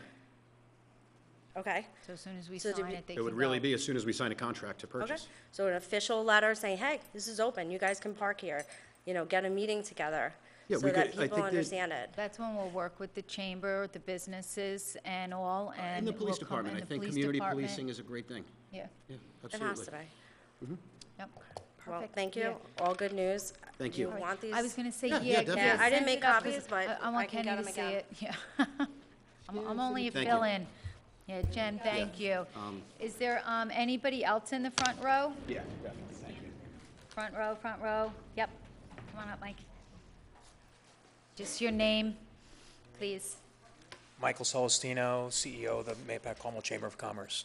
On the issue of the parking, Councilman Lupinacci, I like what you said, and I think it's really important because the parking lot is a piece of the solution, but we really want the parking to be for the consumer to come and shop the businesses, and that's my concern as head of the Chamber of Commerce. I'm here to help promote those businesses. So what happens today, we all know what happens today, is that the employees and everybody is parking, and they don't have another alternative. I get that, but it needs to be part and parcel with a plan to move the employees and potentially residents to park in the Chamber Park so that it frees up that space. So that's one thing. And obviously, I'm not familiar with the total study, but there may be metered parking, and there could be a lot of ways to get that accomplished. The other thing I would say, though, is if I heard correctly, it's the study is suggesting 60 spaces. Is that what it's suggesting? Here's. Minimum. So that's minimum, and they Minimum. were concerned because they didn't have the availability to do a traffic study at the peak time of traffic, which is the summer. We hired them at the end of November. Right. So they had to go based off of estimates for what our capacities were. What they'd really like to do, and they believe that it's going to increase by about 30%. In the summertime at our peak traffic, they believe it's going to be an 80 spot, but they didn't want to put that in the report because they didn't have the actual traffic study for the summer. Yeah, I would only caution, and I don't know enough about the study to really, but the only thing I would caution you with is that there is such a severe problem right now that I'm sure a lot of people just don't come at all. It's not about just people just coming and not finding a parking spot.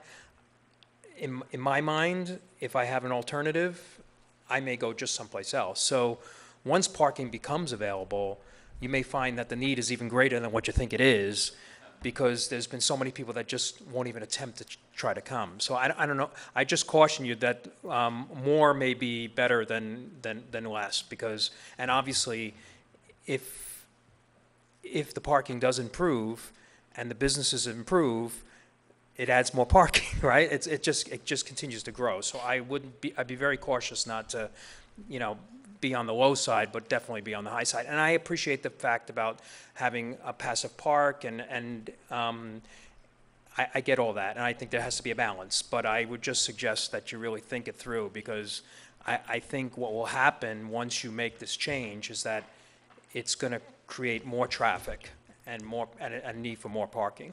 So it's like Field of Dreams. Yeah.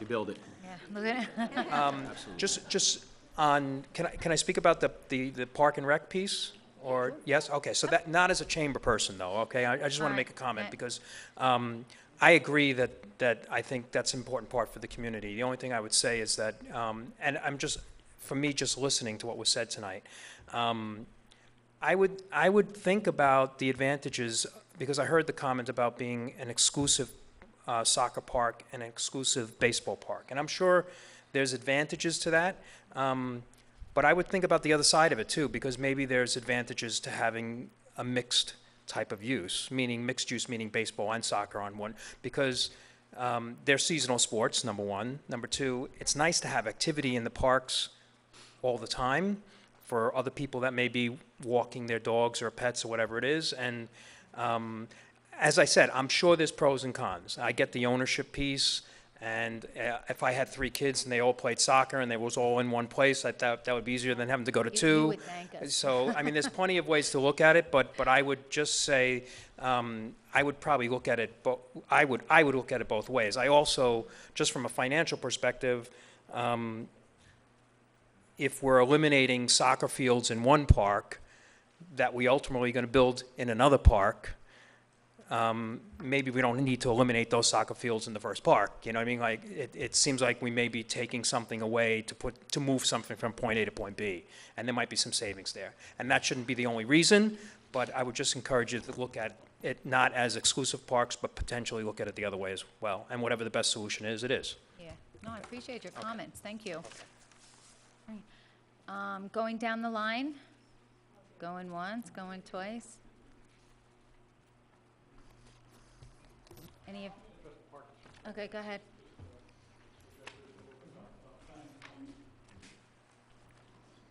Dave Fafaro, Parks and Rec. I'm just going to address the gentleman's, if I can, about the, how we plan the park. So you're using the word exclusive. They're not exclusive. There's nothing exclusive about the parks. All these parks have playgrounds. There are obviously lots of other uses that happen in the park. There are walking trails in the parks. The primary use, right? The primary use belongs to one user, which helps a lot in maintaining and taking care of those parks. It increases them. The beautification of those parks a tremendous amount. It really does. We've seen that through the past. If you go to Baldwin Meadows, I don't know if you've been there, it's a beautiful park. It has a playground. It has a basketball court. It's not exclusively a soccer facility, right? They play lacrosse there. There's other things that happen there. But primarily, the soccer program kind of has ownership to that park, and they take good care of it. So we've certainly spent a lot of time addressing this. This isn't something we just kind of haphazardly went through. We had the ward associates, and we had all kinds of experts come in, and we spent a lot of time working on this. So I just wanted to address that for you. I will say one thing about Swan Cove while I'm here. I wasn't gonna, but I will. I go back to the airport property with Bob Bondi. At one point, Bob Bondi was the county exec, and he sat me down and said, "What do you think? We're going to buy this 400 acres in the middle of Putnam County." And you may laugh, but I kind of said, this is kind of like the Louisiana Purchase, if you will. You don't get a lot of shots at these things, right? In the end, you don't get a lot of shots at prime property in the middle of communities. And that being said, I think Swan Cove has probably got one of those pieces, right? But be careful, take your time, right? Plan it properly. I think you got to get a lot of input from a lot of people. I think that can actually change the downtown, and not just by parking. And again, I'm not a business owner, but I think a parking problem, in some sense, is a good problem, right? That you have people out that want to be interested in your community, right? You can go to some places where there's no parking problem, right? That's not a good thing if you're a business guy. So I think you have to kind of just take your time and do it right. That's all I would say. Take your time. There's a lot of experts out there. There's a lot of people that'll help you kind of move in the right direction. So Perfect, thank you, Dave. Yeah. We're going to go to the second row. Jimmy? George, second row. Steve? No? Charlie? Yep, come on up.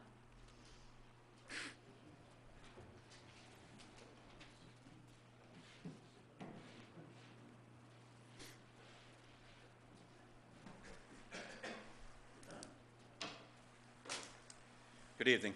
My name is Charlie Melchner.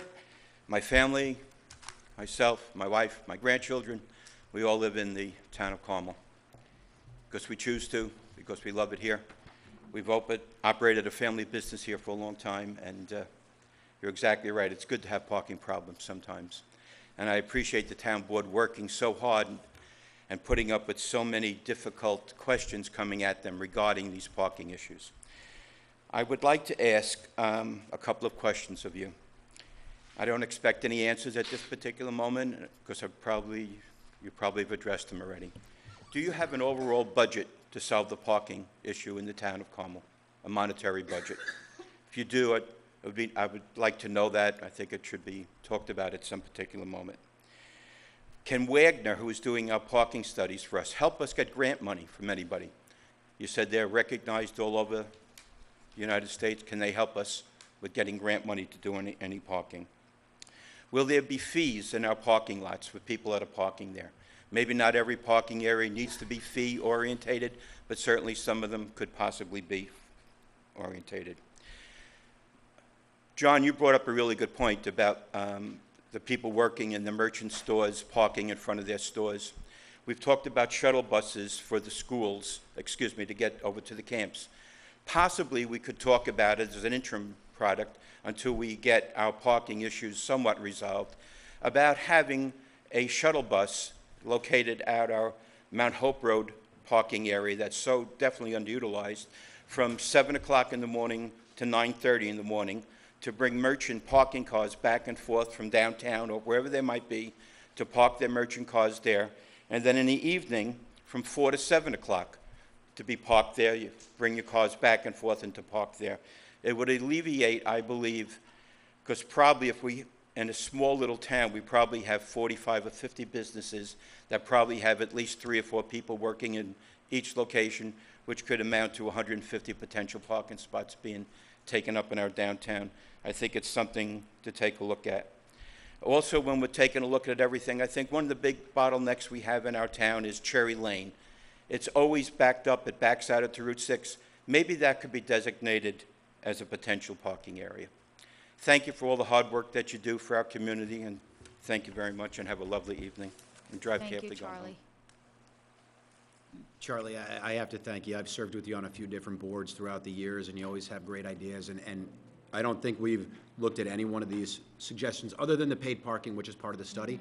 But I took a few notes. I'm definitely going to reach out to Walker with our discussions that we're having tonight. I'm going to reach out to him later this week, and I'm going to ask what they are able to do in assisting with grant money. Because I know we also are looking at the waterfront.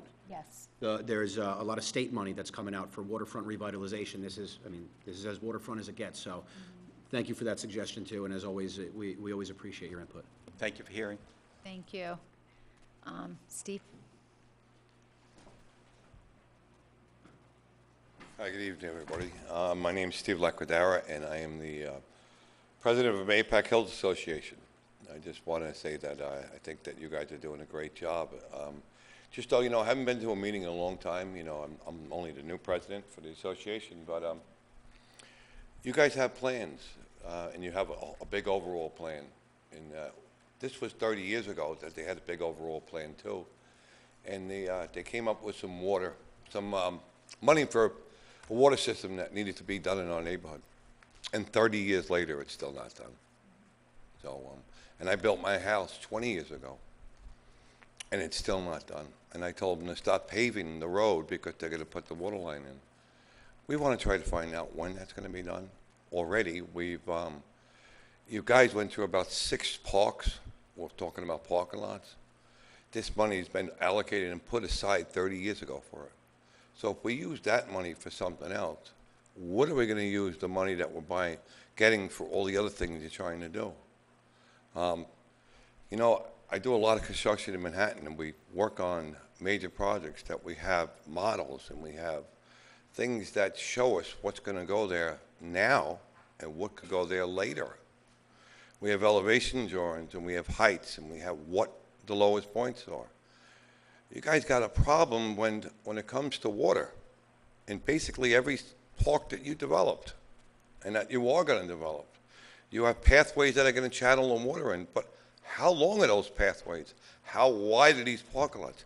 How much square footage are you going to take natural drain water and put it?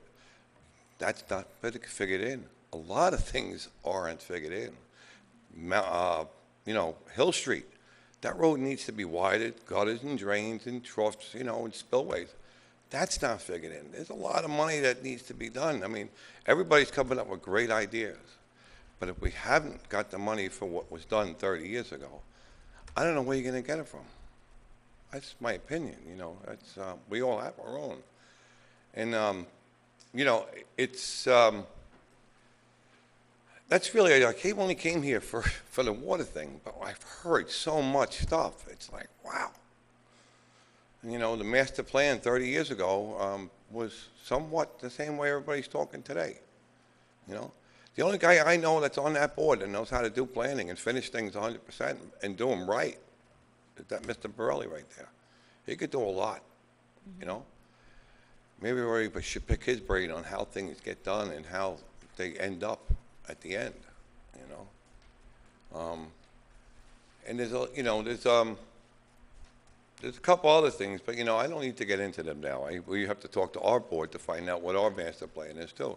Because we, you know, we have several pieces of property, so, and we have a budget too. And we haven't raised our budget in 15 years, you know?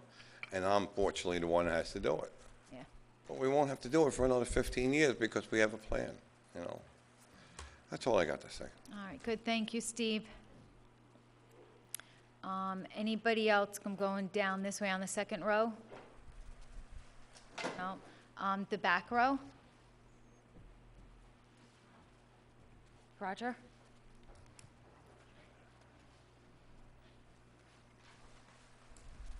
How are you? Good, thank you. Roger Garcia from the MSA.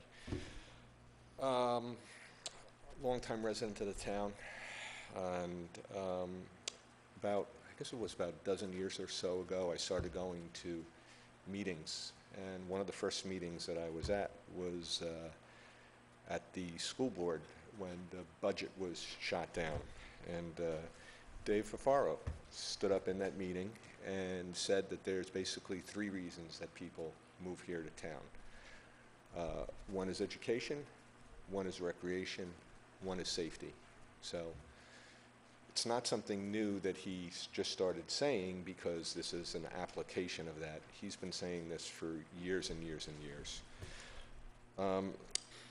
And I think that that was a key point because it proved that recreation was so important to the community that the community banded together, if everyone remembers, and funded not only all the sports programs for the high school, but all the clubs for kids at the high school as well. And it was Dave, once again, who, when some of the sports wanted to splinter and go their own way, he said, listen, unless we do this together, we don't do it at all.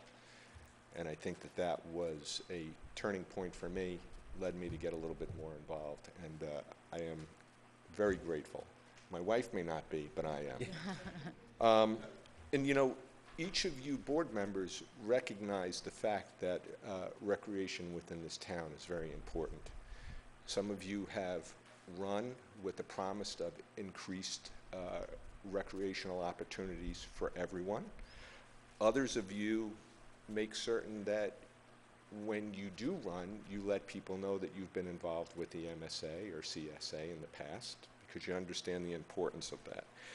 And the community also years ago told you that recreation was very important with this master plan that they did. And it doesn't only refer to fields, but as Joyce said, you know, I see Joyce a lot over walking her dog over in the trails at Lake McGregor. One of the fascinating groups of people that I see using the airport are the model plane flyers.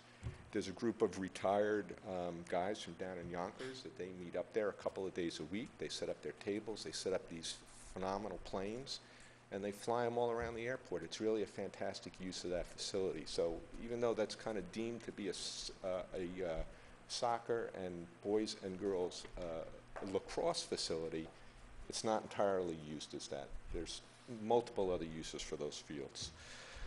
And these are fields, parks that serve significant portions of the community, okay? So MSA is here to support the position of the rec committee, but I also want to make sure that we have one significant qualification on that. We're not standing here to tell you that because we are for one thing, right, which is the execution of the plans for McDonough and Crane Road Parks, that we're against something else, right?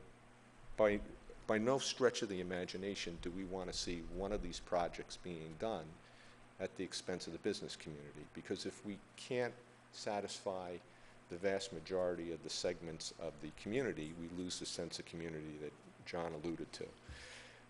And I think that that's very, very important, especially after hearing what Jen had to say, because I think there is a lot of confusion in the town as to whether or not we're going to do this or we're going to do that. I don't have any opinion on any of the other projects. I know that we've been working with this master plan for years and years and years. There's been a significant amount of real and human resources invested in this plans as they are.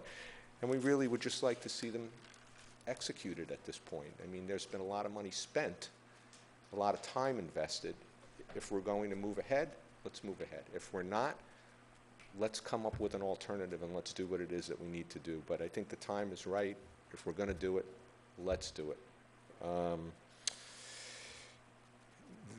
And it doesn't make any sense to walk away from any of these projects or to bypass one project in exchange for the other. So as always, we remain committed, and the Sports Association, remains committed to be part of the solution for the children of the community. We're available as needed to, to help see this project through. And we also ask that you rely on the board that you created and you empowered to deal with the recreational issues that face the town of Carmel. And I hope that you allow them to guide you in the matters such as this. Thank you very much. Thank you, Roger. Thank you. Just to quickly piggyback on that, it's been referenced a couple times in regards to a master plan.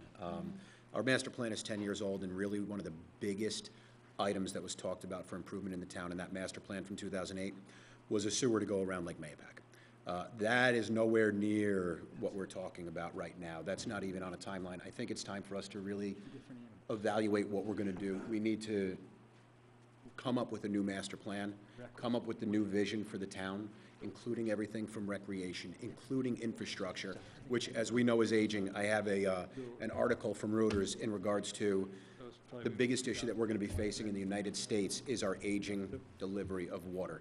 So we really need to, I believe, work on a new master plan as well that's going to incorporate everything from our recs, which will include a rec center, and our infrastructure, because that was one thing I always campaigned on, was our infrastructure is something that we need to really look at. And as we saw on one of our work sessions, we had 1, 2, 3, 4 water districts with emergency repairs that we just discussed, and 2 sewer districts with emergency repairs that we just discussed. We have resolutions for emergency repairs. Weekly, yeah. We really need an updated master plan that's going to address what the core of our community is and what we're going to do, not just 10 years in the future, but 20, and I'm hoping out 30, 40, 50 when we start having transportation through the air instead of on the ground. Roger, thank you. Thank you. I was past Roger, and, okay. Bob, I already did row 1. Okay, row 1, come on up. I'm only joking. I'm busting you. Come on. That's why I do rows. Well, somebody did raise the issue that made me want to come up here. That's okay. With regards to recreation. I just want to assure the board here that the 2 studies that we submitted to you with regards to the community center and the airport property, our engineer did extensive studies with regard to drainage, irrigation distribution, stormwater management, dealt with the DEP, DEC has the permits. So any plans you got from us, I want to assure you, have been sent through the process and have been given to you with a stamp of approval. So there are no issues. And without going through everything, I'm just going to ask you one thing. Jonathan, you said a lot of interesting things, talked about different costs here and there, and some of the other board members. I would hope that before you move forward with the project for the Chamber Park, the area over there, the Chamber Building and the Swan Cove, that instead of piecemealing it, that you come forward to the public with a final cost, a comprehensive plan, conceptual drawing, and some real costs for what the whole project's going to cost. I'm not going to start going through all the prices right now, what I think they are, but when you add them all up and you get into the bridges, the docks, potential pylons, the flood in the shoes, and you go on and on, the blacktop in, the fill, the demolition of the buildings, it really adds up. So I would hope that before you buy any property, you at least come to the public and say, all right, we have a number, It's 2.5, it's 3.5, it's 2 million, so people know what they're getting into. I just think that would be fair to notify the public, and I respectfully request that you do that. Thank you for letting me come up. Great. Oh, you're quite welcome. Yeah, thank you. Just to address that, my personal belief is this preliminary report that we have has identified the property. It hasn't identified the full solution, but very similar to airport property that was purchased. Here's your 400 acres. To purchase that property, we didn't have this master plan. Here we are 15, 20 years later with the full build-out. My belief is we've identified the site that we need. The solution is going to come as well. And before we put a shovel in the ground, I believe we're going to have that solution. My personal belief is, based on this preliminary report and based on the availability of the property, we're going to move on securing the property before we have every engineering study, the FEMA study, the new, all that will be done before I think we put a shovel in the ground. But I'm okay purchasing the property before we finalize everything. So the town would be willing to spend approximately $1.5 million, approximately, with a gamble that everything works out okay, because that's in essence what you're saying. No, so this study, because that's what I wanted to get, was very preliminary numbers to make sure it was going to work out. We have a parking engineer that says it's going to work out. We have a civil engineer that says it's going to work out. We're going to work it out. Okay. So then, from the park's point of view, can you commit then, if you're going to purchase Swan Cove, that whatever the costs are to complete it and make it a park, that you're going to budget that money and make sure the money's there to finish the park with no problem? To take Councilman Lupinacci's line at 1 of 5, absolutely, and I want to have full input from the advisory I was committee saying, on we're it. going to have input from the advisory committee. And I'll do everything I can. If we don't have 3 votes on that, I'll do everything I can to make sure we do, because that needs to be, just like you said, don't piecemeal a project together. Here's what we're looking at. This is going to be the full nut. This is what's going to cost. We would hate to be handed a piece of property and told you're going to do A, B, C, and D, and then find out it's sitting there for 10 years, it can't be done. That would be a nightmare. It would be a disservice to the community. I would see that as a failure in Right. my eyes. So I vow to you that, no, whatever we come forward with is going to be all included. And I'll go And the along with what rec- Councilman Lupinacci said. It's going to be what we can to make sure that everything is done. I didn't say nothing. Maybe not every single bell and whistle that we think, but it's going to be a finished project. We're not going to leave the park part unfinished. The recreation chance. department will be part of the park part, the No, green I understand, part. but I'm the worried green about part. the funding after the property Yeah, is I purchased. think he That's a answered big that. problem. So, Yeah, I we think got to he make sure answered. we don't buy something and there's no money for it, that's all, okay? Absolutely. Thank you very All much. right, thank you, Bob. Thank you. Okay, so, just let me go, all right. Does town board members have any comments? I'm just going by the agenda. All right, so motion to close the town board work session? So moved. Seconded. Okay, so now we are going, all in favor? Thank You John. want to take 5? No, I and let just them want, clear no, out? I want to continue. You know they're going to clear out. Yeah, whoever wants to leave, we're going to start the town right? board voting meeting? No, I make a motion to take 5 no, minutes. I'm going to, I got it. go, oh, sorry. 5 minutes. 5 minute, literally 5 minutes. 2 minutes. 2 minutes. 2-minute break.